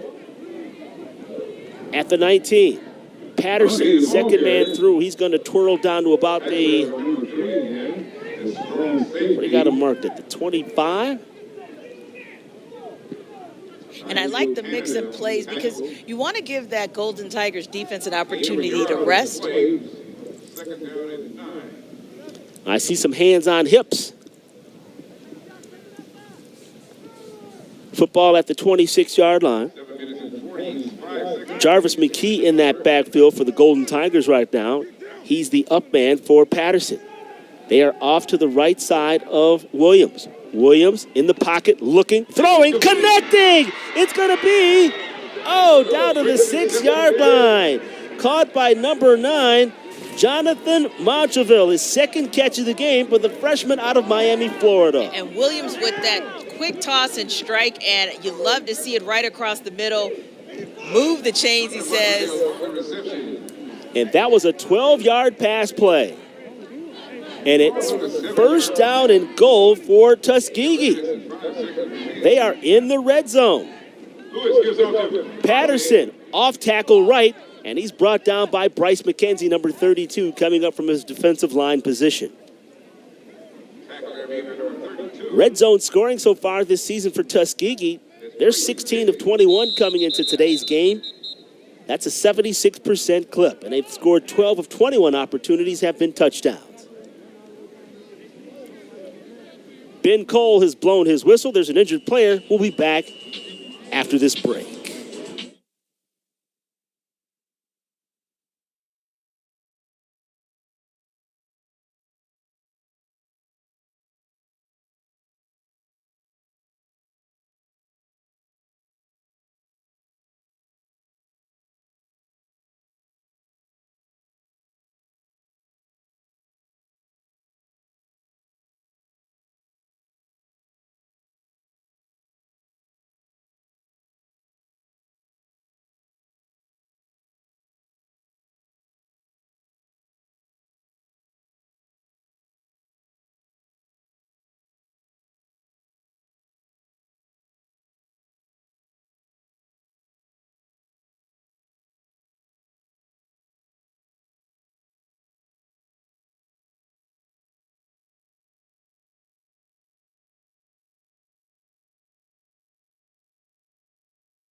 And welcome back, everybody. Dwayne Walker along with Tanisha Batiste. 14-7 our score. Lane College with the lead. There was an injured player.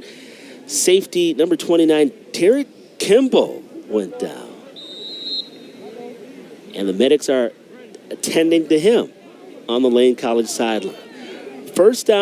Second down and goal for Tuskegee, looking to tie this score up. Williams looks to his left, tosses to the end zone, and it's incomplete. Stephen Hodges had an opportunity to grab the football, but he was being guarded closely by Nigel Canada, number 3. But Dwayne, I like the call because where Lewis Williams put that ball was really only Stephen Hodges who could catch it right there on that back shoulder. But like you said, Nigel Canada breaks it up just in time before Tuskegee's able to get a score. Excellent camera coverage. Brought it right into your living room, or cell phone, or personal device, or whatever you're looking at to view today's game. We just appreciate you checking in and watching.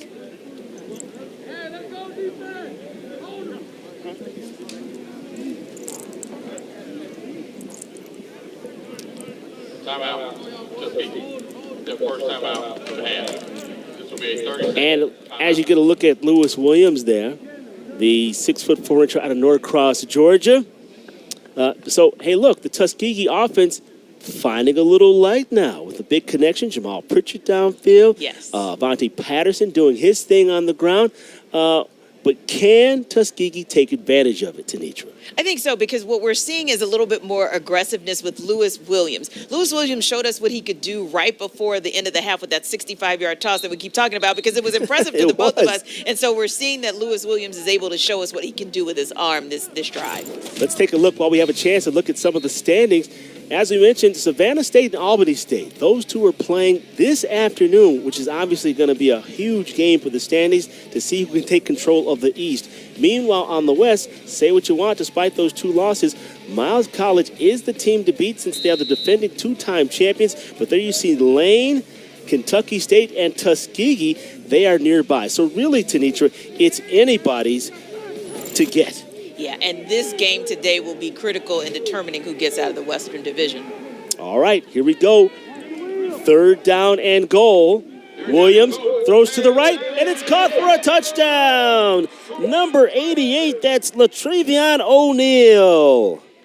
And Dwayne, I'm going to give us a little bit of credit on that because we just talked about how we wanted to see Tuskegee be a little bit more aggressive and let Lewis Williams do his thing with his arm. He also showed us what he could do with his legs on this particular drive, and now this game is potentially almost tied up. So you see there a little fake and a quick little toss. Latrevion O'Neal, Tanitra, his 11th reception of the season and his 3rd touchdown on the campaign. Now, we know this game has had some interesting, we'll call it interesting, special teams situations. Arnez Huskic with the extra point attempt. It's up and it's through the uprights. And with 6 minutes and 20 seconds to play, Sean Cross with the fumble calls. And there's Williams with the touchdown pass to O'Neal. We're knotted at 14-all, 6:20 to play in the 3rd quarter.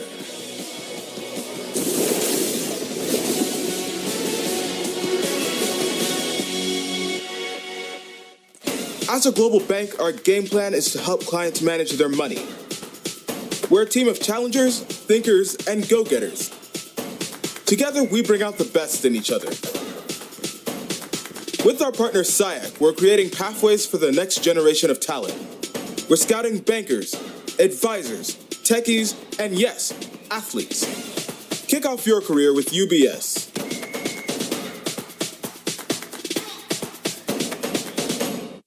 In a world obsessed with throwing shade and putting others down, there's a college boldly committed to doing the exact opposite. A college that understands you are not defined by your yesterdays. Where dreams and discover the new Lane College. Hometown Ticketing makes it fast and easy to buy tickets on your school's website or in the new Hometown Fan app. It's simple. Just search for your school, buy your tickets, and they'll be right there in your account, ready to be scanned when you get to your event. Download the Hometown Fan app today.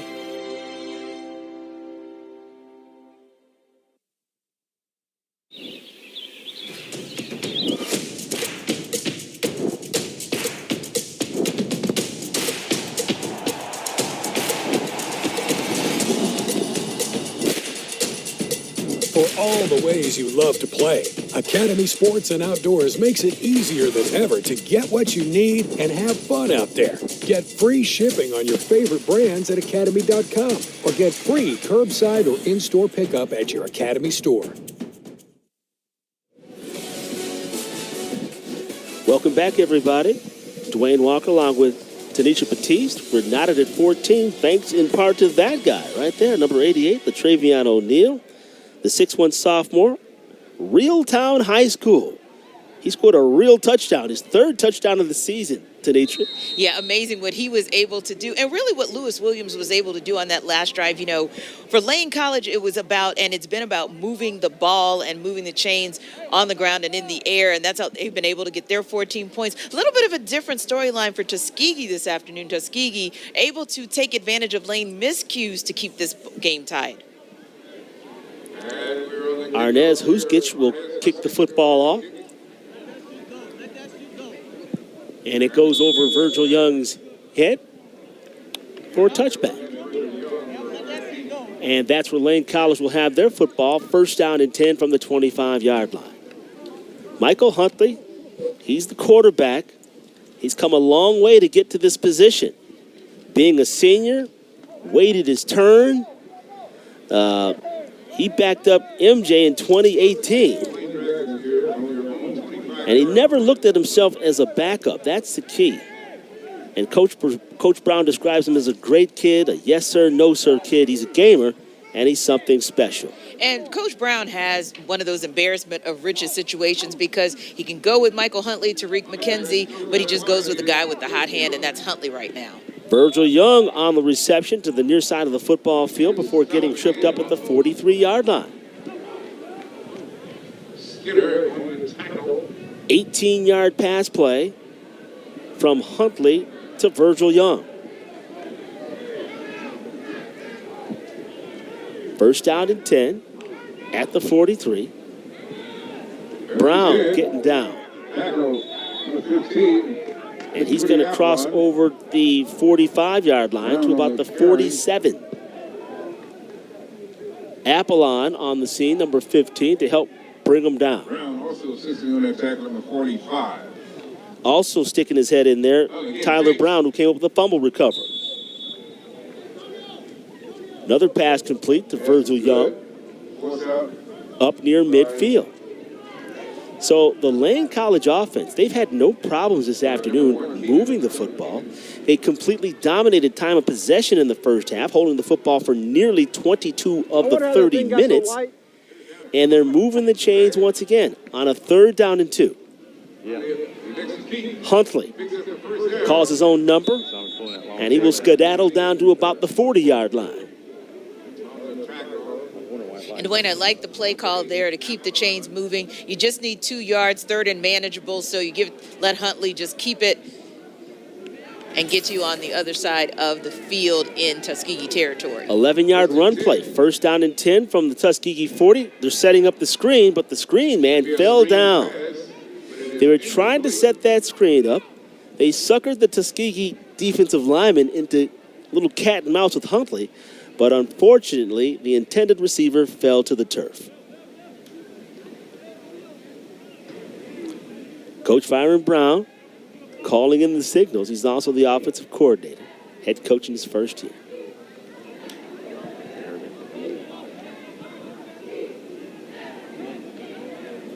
Triple wide receivers to the near side. Brown, the lone setback just off to the right. Fakes to Brown. Huntley back in the pocket. Steps up under pursuit, and he's going to be brought down. Number 44, Jeremy Dees, was the first guy to hit him. The junior out of Evergreen, Alabama, by way of Kennesaw State. And Huntley just could not find his way. All of his receivers are covered, and he just couldn't find his way out of traffic right there, and the Tigers waiting to take him down. No question about it. And that's the second sack on the season for Jeremy Dees to go along with the forced fumble. Loss of 1, third and 11. Huntley will look to the bench. Now put in his mouthpiece, and he'll wait for the snap. Trip receivers again near side. Flare pass to Young. Young, he'll bowl over a man. Looks like he bowled over Kobe Mitchell, number 18. Is that who took the brunt of that blow? And there is a penalty. This could be a lowering the head penalty. Right there, as he made a connection with Kobe Mitchell. Holding.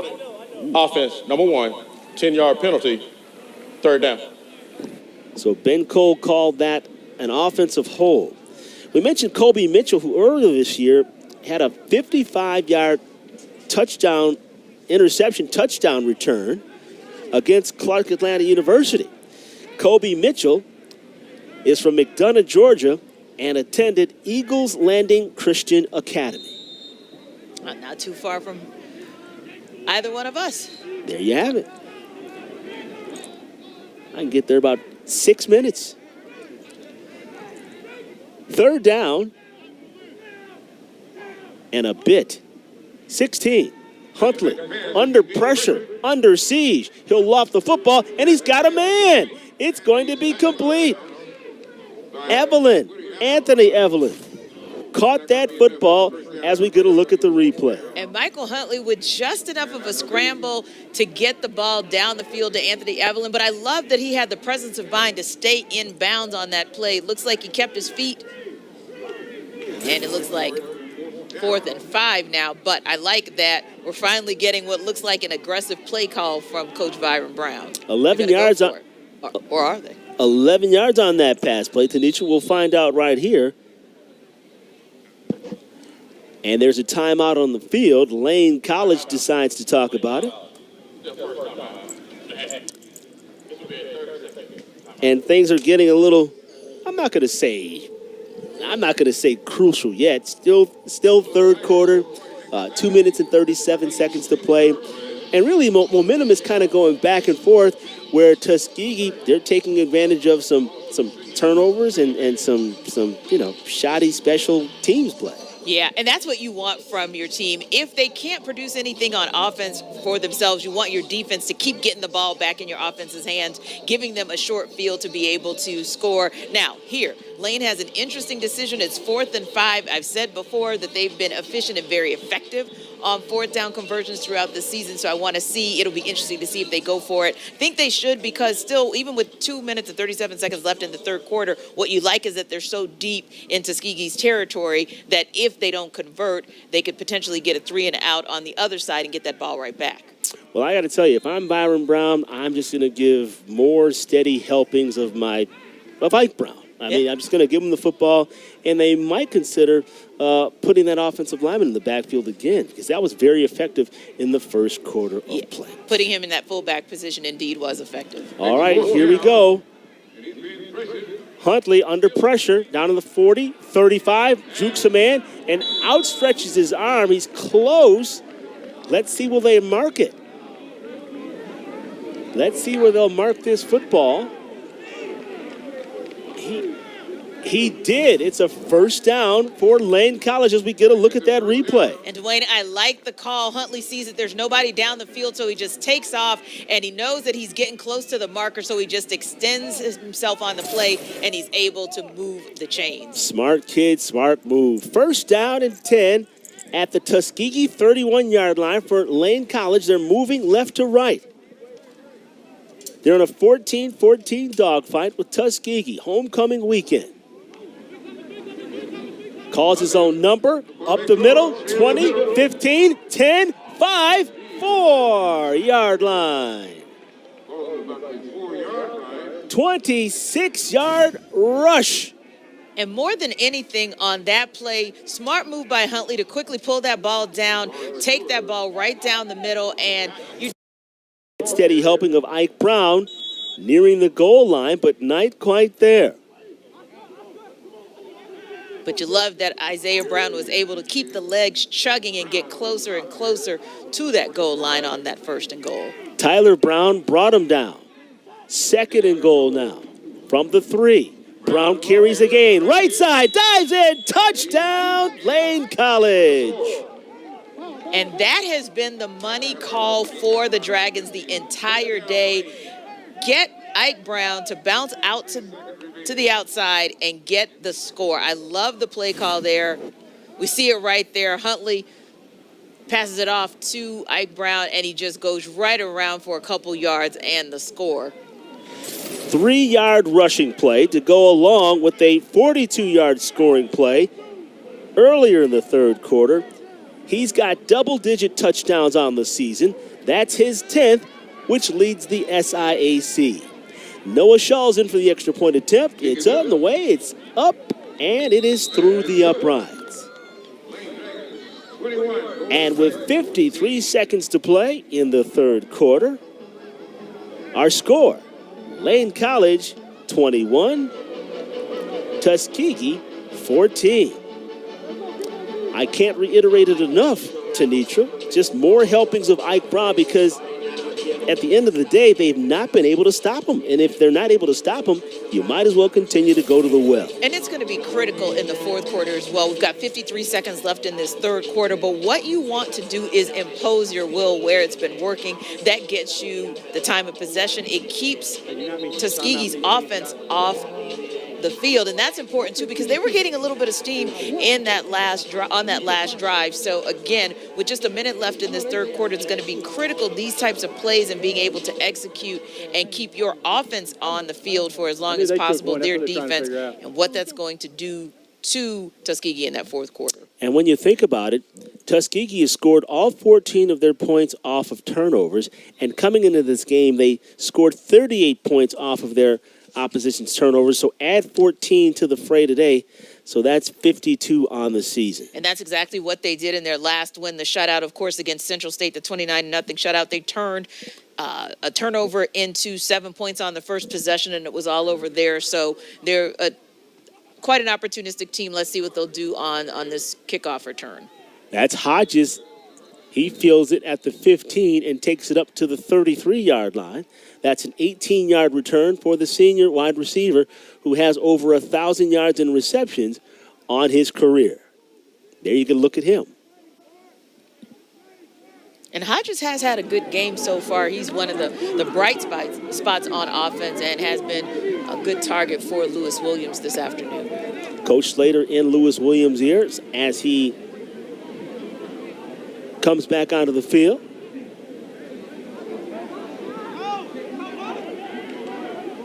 And they'll try it again.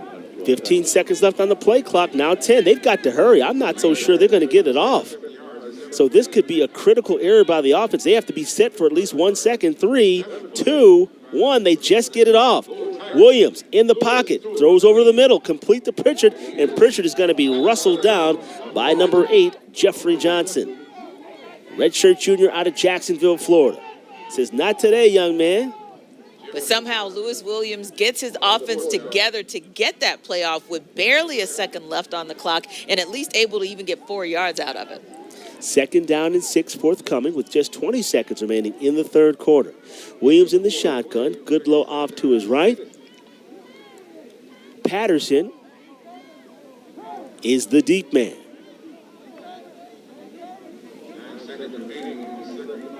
Waiting for the snap. Twin receivers to the top of the formation. Fake handoff. He fires it over the middle off Hodges' fingertips. Hodges was then drilled on the play for Derek Kimball. Kimball was quite nimble on that play, on the coverage. And we've reached the end of 3 quarters of play with our score. Lane College 21, Tuskegee 14. The 4th stanza is forthcoming.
There you see the prying eyes of Byron Brown, head coach of the Lane College Dragons. His squad is roaring right now, 21-14 over Tuskegee. Homecoming weekend here at Cleve L Alumni Stadium. The home team has the football now, Tuskegee. It's third down and 7 from the 37. Williams is waiting for the snap. Hodges out to the right. He'll look at Hodges' way. Hodges falls, but gets up and makes the reception. Nice recovery by Hodges on that play to advance the chains. Touchdown by number 29, Derek Kimball. Touchdown right there. But not before first down yardage for Tuskegee. And that's the kind of second effort that it's going to take for Tuskegee to tie this thing up. 7-yard pass play, good enough for a first down. First and 10 from the 44 for Tuskegee, moving left to right in their crimson-colored jerseys. Patterson up the middle, crossing the midfield stripe into Dragon territory.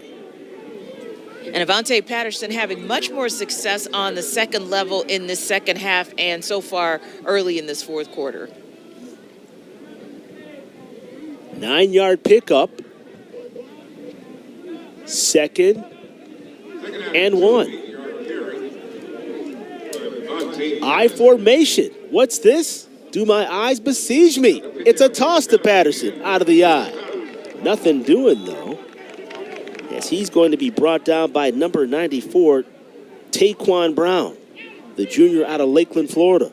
Yeah, that may have been an opportunity missed by Tuskegee. May have been a chance to go with play action to see what you can get down the field. That pass game has been working as of late. Let's see if they try to air it out. A loss of a couple on that one. Third down and 4. In comes number 85. That's Mr. O'Neal.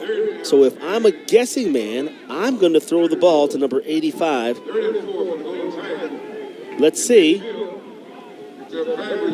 They give it to Patterson, and Patterson is stopped.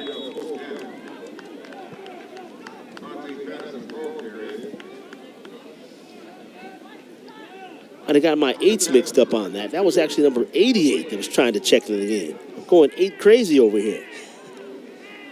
Understandable, 888. You know, same difference. Dalo Richardson is number 88. That's who is in the game. Yeah, that's the ticket. All right, here we go. 4th down and 1 for Tuskegee, and they're going for it. 7 of 13 on the season. Now make it 8 of 14 as number 8 Avante Patterson collects the first down yardage necessary. And that's the real ticket. And the real number 8, will you please stand up? You do on the 4th and 1. I love the quick snap, and I love the push and the move, the chains for Tuskegee. Mackenzie Howard touched him down, but not before first down yardage by Avante Patterson. He's out of Stone Mountain, Georgia. 11:50 to play.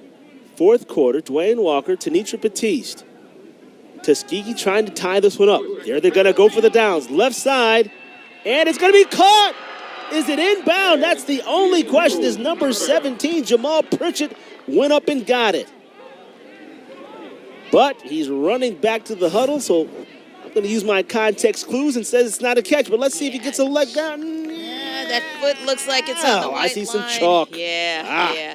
And you really wish that, he could have gotten inbounds, because this is the play I've been calling for on first down. I wanted to see Tuskegee allow their run game to set up the pass. Beautiful throw by Lewis Williams, just a little bit out of bounds. Oh, that was an extraordinary catch by Pritchett. Indeed. Second down, far side flank. It's complete. A little roughhousing along the left-hand side. Will there be a flag thrown? Things getting a little chippy on the sideline, Dwayne, as both these teams know how critically important a win is for them to keep their hopes alive to represent the Western Division in the conference championship game. That's complete to LaTravion O'Neal.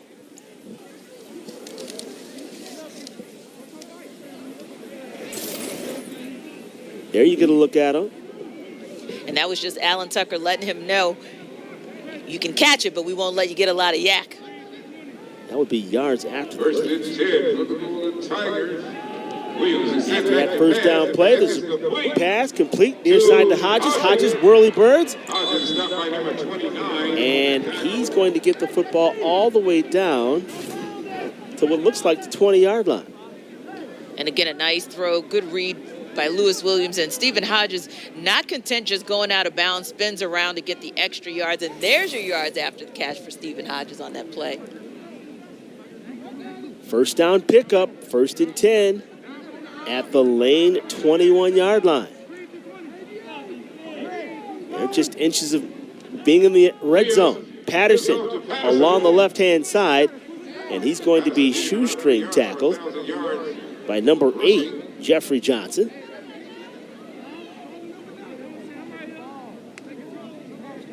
Nine minutes and 57 seconds to play. The clock will become more of a factor, especially when you talk about possessions. Lane College has dominated time of possession in this game. They held it almost 22 minutes in the first half of play. Patterson reaches the 1,000 yard on his carry for the year. Congratulations, Avante Patterson.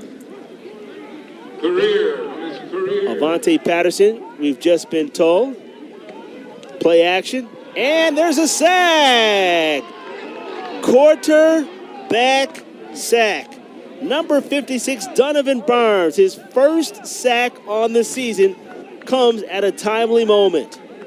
Timely, at least for Lane College, but not so much for the Tuskegee Golden Tigers. That's one where I know Lewis Williams wants that back, the opportunity to maybe spin out of that sack. But yeah, critical point in the game and in the drive for the Dragons to push the Tigers back. Quarterback sack. That'll set them back, and it'll bring up a third down situation. Check that. Third down in a minute. 17. And he's going to be tripped up. Bryce McKenzie, number 32. He's going to get credit for that quarterback sack. And that's the name we've been calling all afternoon. Bryce McKenzie just knowing where to be on critical plays, including a crucial play there to potentially have saved a touchdown. You see there, Lewis Williams looking for his guy and just cannot get out of traffic in time. And McKenzie with the presence of mind to just get that lower body tackle and potentially shut down this opportunity for a touchdown for the Golden Tigers. A couple of sacks on the day for him. He's got 2. And it's going to bring up a 4th down situation, 4th and 17. And there's a timeout on the field. And why don't we take this timeout too, with Lane College leading Tuskegee by 7.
Welcome back, everybody.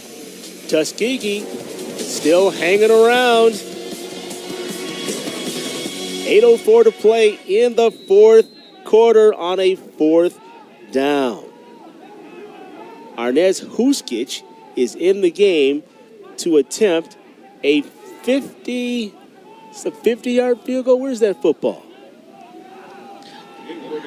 Let's see. It's up. It's on the way. And the kick is good. Yes, Wayne, that was about a 50-yarder. That ball was on the 33-yard line. Arnez Huskic and the Golden Tigers celebrate after the long 50-yard field goal by Arnez Huskic. 21-17 the score.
Welcome back, everybody. Lane College Dragons, they've gotten quite an output from Ike Brown.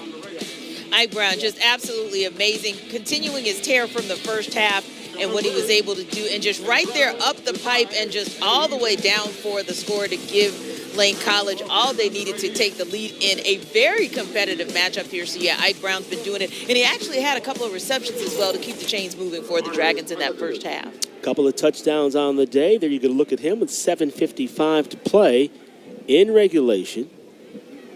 But after that long field goal by Arnez Huskic, that cuts the lead down to 4. And that had to be encouraging for the Tuskegee offense, because after Tuskegee found themselves in a 3rd and 17 off the sack, looked like they were out of field goal range and out of range of scoring, but now they're still within 4 points of really taking this game, taking it back, I guess. Virgil Young, number 86, there you get a look at him. He is the deep man for Lane College. Surprised we haven't seen more of Anthony Evelyn back deep this afternoon. Yeah, been a quiet day on special teams for Evelyn. Young is a redshirt freshman out of Orlando, Florida.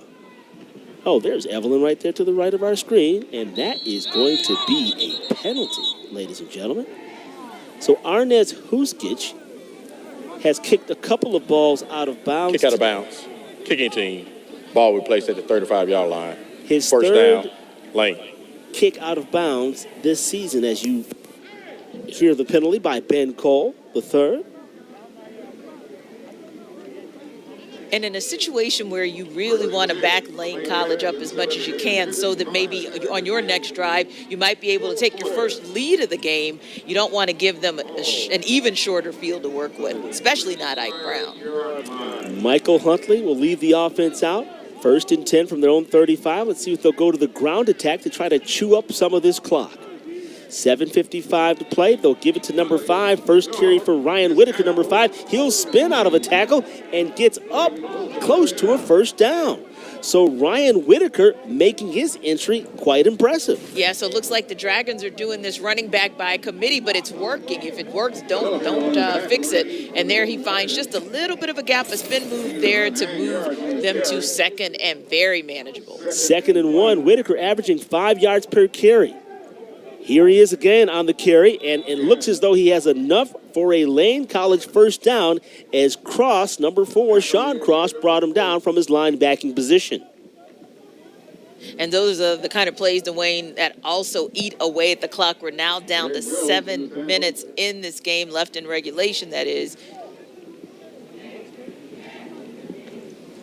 And who knows if Tuskegee can kick if Tuskegee, they'll try to take the lead the next time they get the ball. That's if they get the football. You never know. Time of possession, as we mentioned before, has been dominated this afternoon by Lane College. Coach Brown is yelling, hurry up, hurry up. So here we go. Whitaker, second man through. He'll stop, he'll go, nowhere. Sean Cross makes his 2nd consecutive tackle of Whitaker.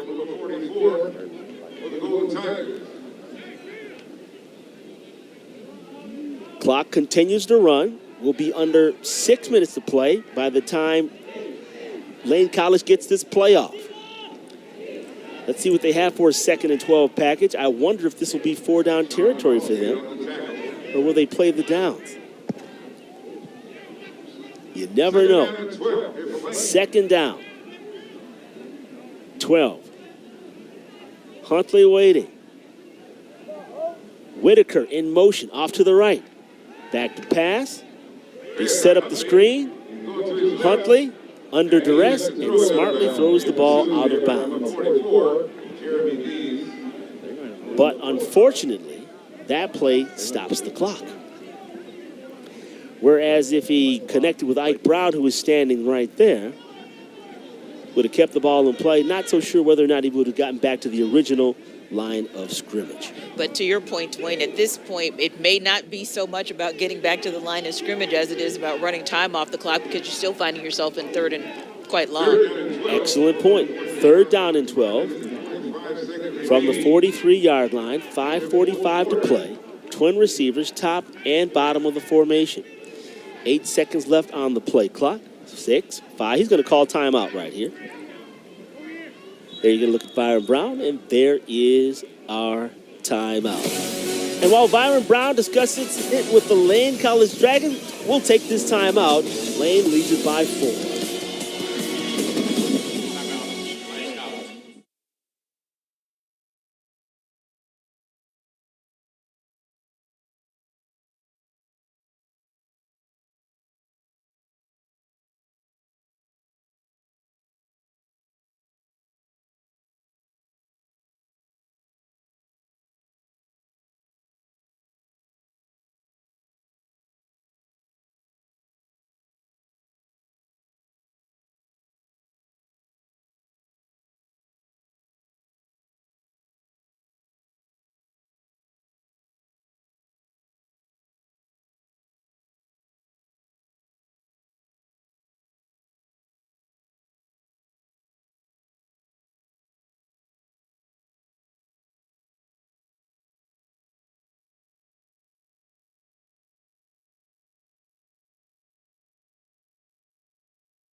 There we get a look at some of the student body here at Cleve L. Alumni Stadium on the campus of Tuskegee University. Homecoming weekend. Week 8 of the SIAC season. Dwayne Walker along with Tanisha Batiste.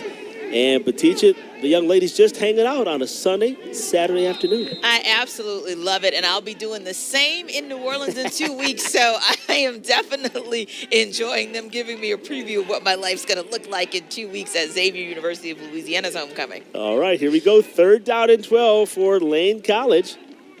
5:45 to play in the 4th quarter. Huntley waiting for the snap. There it is in the pocket. He's under duress, and he's going to be brought down. Woodley Apollon, but the first guy to hit him, Kobe Mitchell out of Eagles Landing Christian Academy. But there are our guys, the Apollon twins. Even when they're not sacking the quarterback, they're affecting the quarterback. So you see Huntley going back to pass and gets in trouble and in traffic right away. And there he is, Woodley Apollon, right there for his second, maybe half sack of the season. And listen, I'm here for it all. We've got 5 minutes left in a fantastic barn burner here.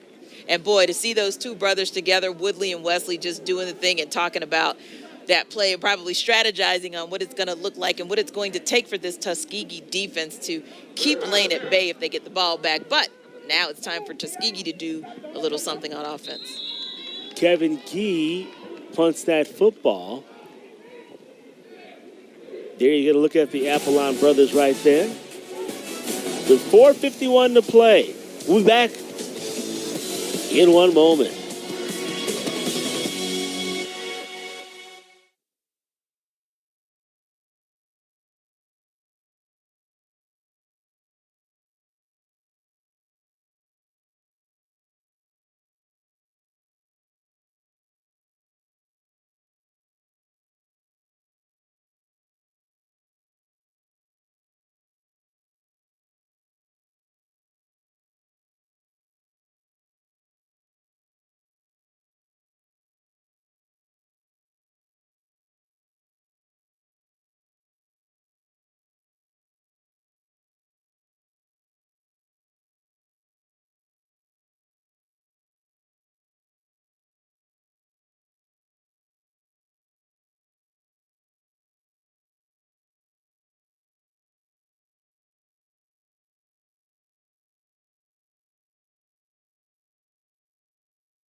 Lewis Williams and the Tuskegee Golden Tigers offense. They've got 4 minutes and 51 seconds to get to work. A field goal will not do it. They need 6. They trail by a score of 21-17. Dwayne Walker along with Tanisha Batiste. Tuskegee University. They hand the ball to Patterson, and Patterson will work his way up near midfield.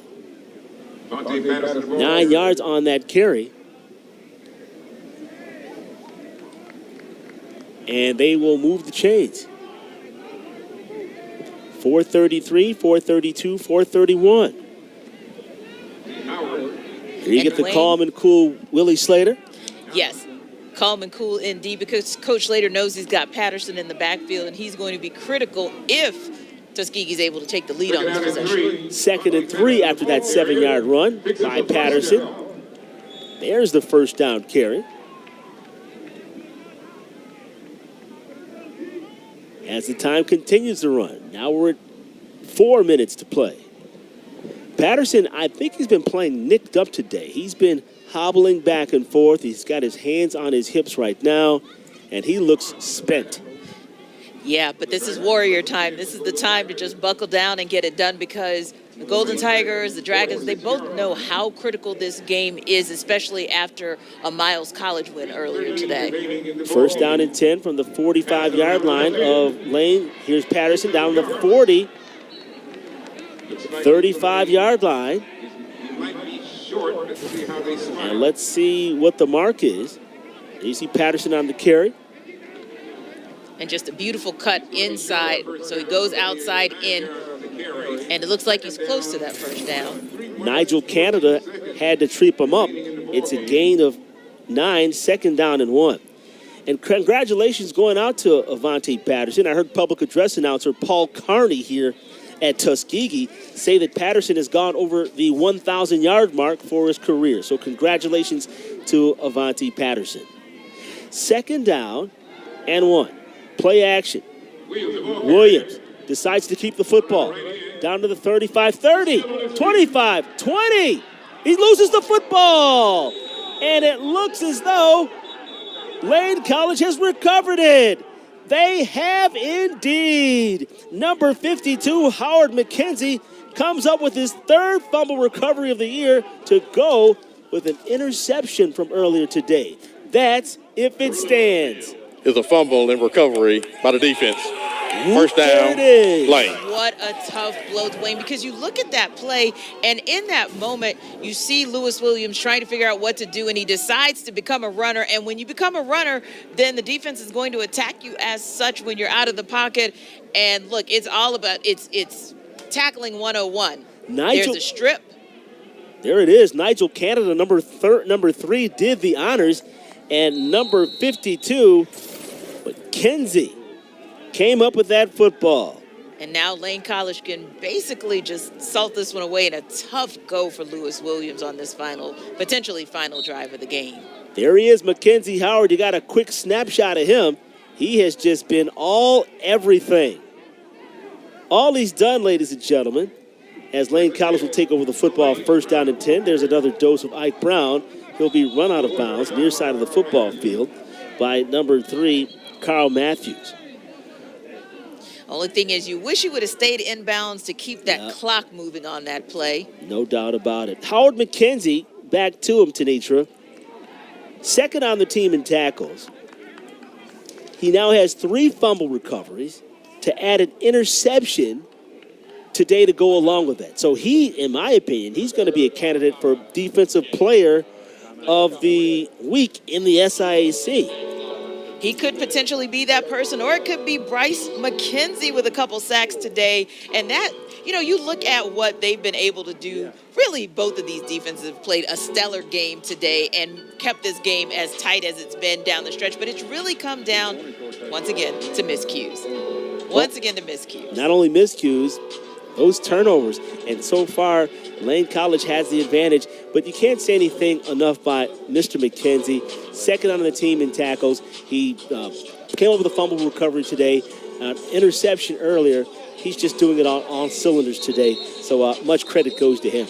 And doing it at critical junctures in the game. We talked about the fact that there were just a few minutes left on the clock and which team was going to be able to potentially salt this game away. And it looks like McKenzie put his team in position to salt this game away and get this critical win today. So what we can look forward to, what she's saying, is more carries by number 24, Ike Brown. Yeah, that's what that translates to. More Ike Brown. All right. Here we go as we get back to the action. 2 minutes and 34 seconds to play. There you see Michael Huntley waiting for the snap. Shouldn't be a question here about what kind of play this will be. Should be a running play to number 24, Ike Brown, but let's see how it plays out. 13 seconds left on the play clock.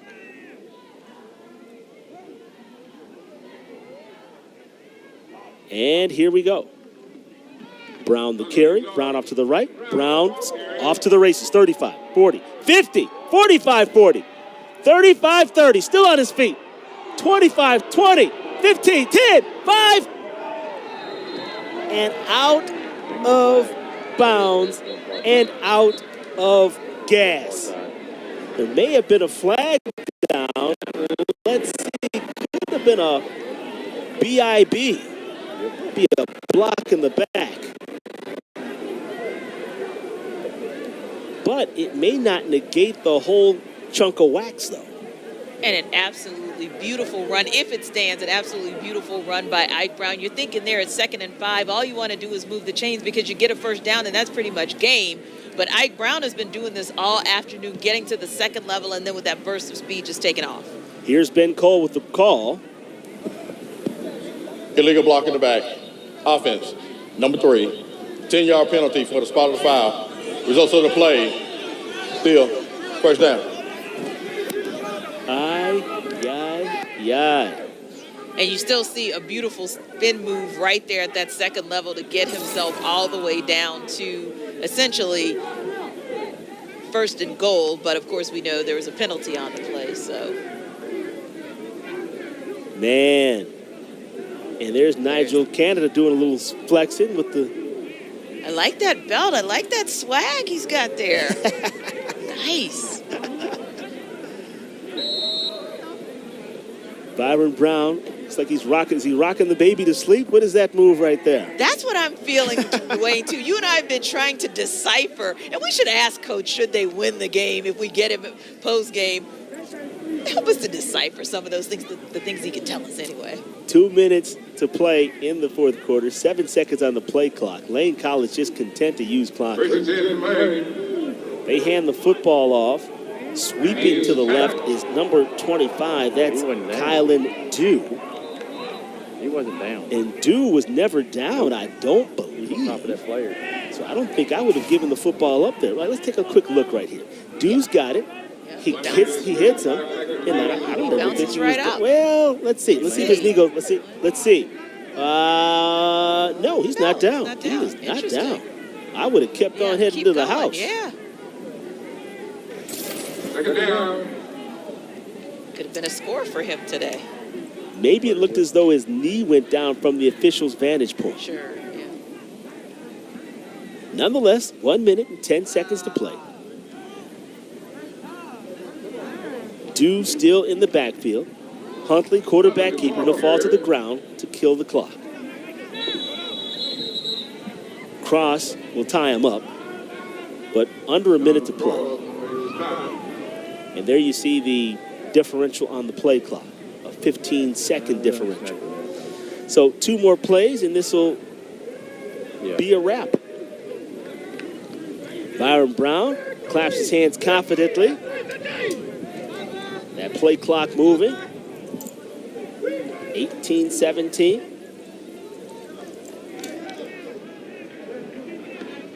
Now they're in victory formation. 10, 9, 8 seconds left on the play clock.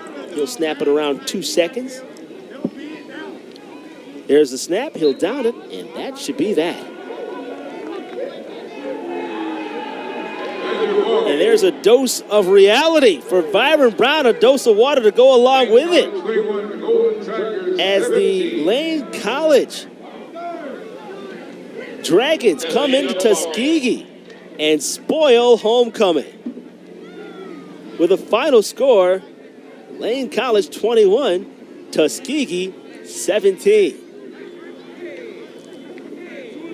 Well, Tanisha, what a surprise as Lane College, and they bring that boastful offensive attack, averaging 34 points a game.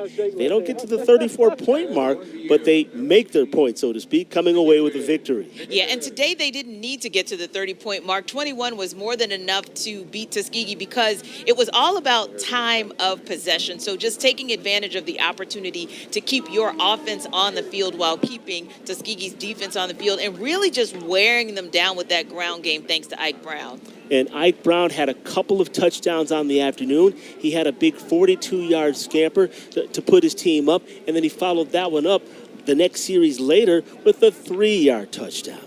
So all in all, getting it done. And how about quarterback Micah Huntley today? Yeah, Michael Huntley quietly your offensive player of the week for the SIAC for his performance last week. Turns around and has another great performance, even with a quiet day from Anthony Evelyn, whom we talked about pregame, but a monster day from Grigsby. That seemed to be his favorite target today, and they really made a lot of great things happen in that first half and really set some things in motion in the third quarter as well, where you sort of felt that momentum that Lane got and never really relinquished thanks to that Huntley and Grigsby combination. Special teams came into play, and fortunately for Tuskegee, they were able to take advantage of a couple of opportunities. Antonio Keenan Jr. with an 84-yard return of a field goal block. And, man, if it wasn't for those turnovers, who knows what would have happened today for Tuskegee. Including that field goal that after a key sack from the Lane defense late in the game, Tuskegee was able to at least get a field goal and keep it close.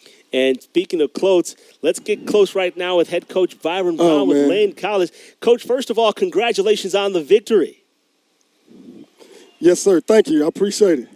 I know we talked earlier in the week, and you talked about your quarterback, Michael Huntley, and how stoic he was and how poised he was. Let's sum up his play today. Well, Mike played big for us. He probably picked up 4 first downs this game with his feet, and we preached that, in our system, we need a quarterback that can pick up first downs with their feet when everything breaks down, and Mike Huntley is truly the guy for the job, and he showed it today. He's playing lights out, and like I told you earlier in the week, I got 2 quarterbacks that can start for us at the end of the day, but Mike has taken the thing by the horn, and he can compete with the best of them in the country. And the Dragons really dominated this game with time of possession, Coach Brown. You guys kept your offense on the game, on the field for just about the entire game. And really you could see that coming through in the later portions of the game where you sort of saw the Golden Tigers defense wear down. How important was it for you all to dominate and really, really make a statement in the trenches? Well, we've been on our offensive line and our running back, Isaiah, Ryan, and Duke, about picking up more yards in the run game, and we spent more time in the run game this week hitting the sled. We had our guys doing push-ups all week, and it was consistent every day on what we did. So we put a lot more time into the run game this week than we usually do. Well, congratulations, Coach. Huge victory in the conference, in the standings, and I know that you're ecstatic about that. Thank you so much for joining us, and congratulations. I want to say thank you to all our viewers, all our Lane family back at home. We appreciate the prayers. It's been a long time coming, and we know God got our back. Thank you. Yeah, Coach, we don't know if this meant kiss the baby at the end of the game, but you guys kissed the baby in a big way. Congratulations on a huge win. Thank you. That's a big baby indeed. That's my big boy, my big baby right there, big Tavion Turner. Oh, yeah. Wow. He did. Wow. He put in work for you. Really was critical in what Ike Brown was able to do today. Congrats again, Coach. All right, thank you. Well, Tanisha, you heard it from Coach Brown. Didn't even mention his son, Ike Brown, who obviously played a big role in the contest today. And boy, it's going to be amazing here in postgame to talk about exactly what Ike Brown was able to do. 21-17, the final score. We'll wrap it up after this.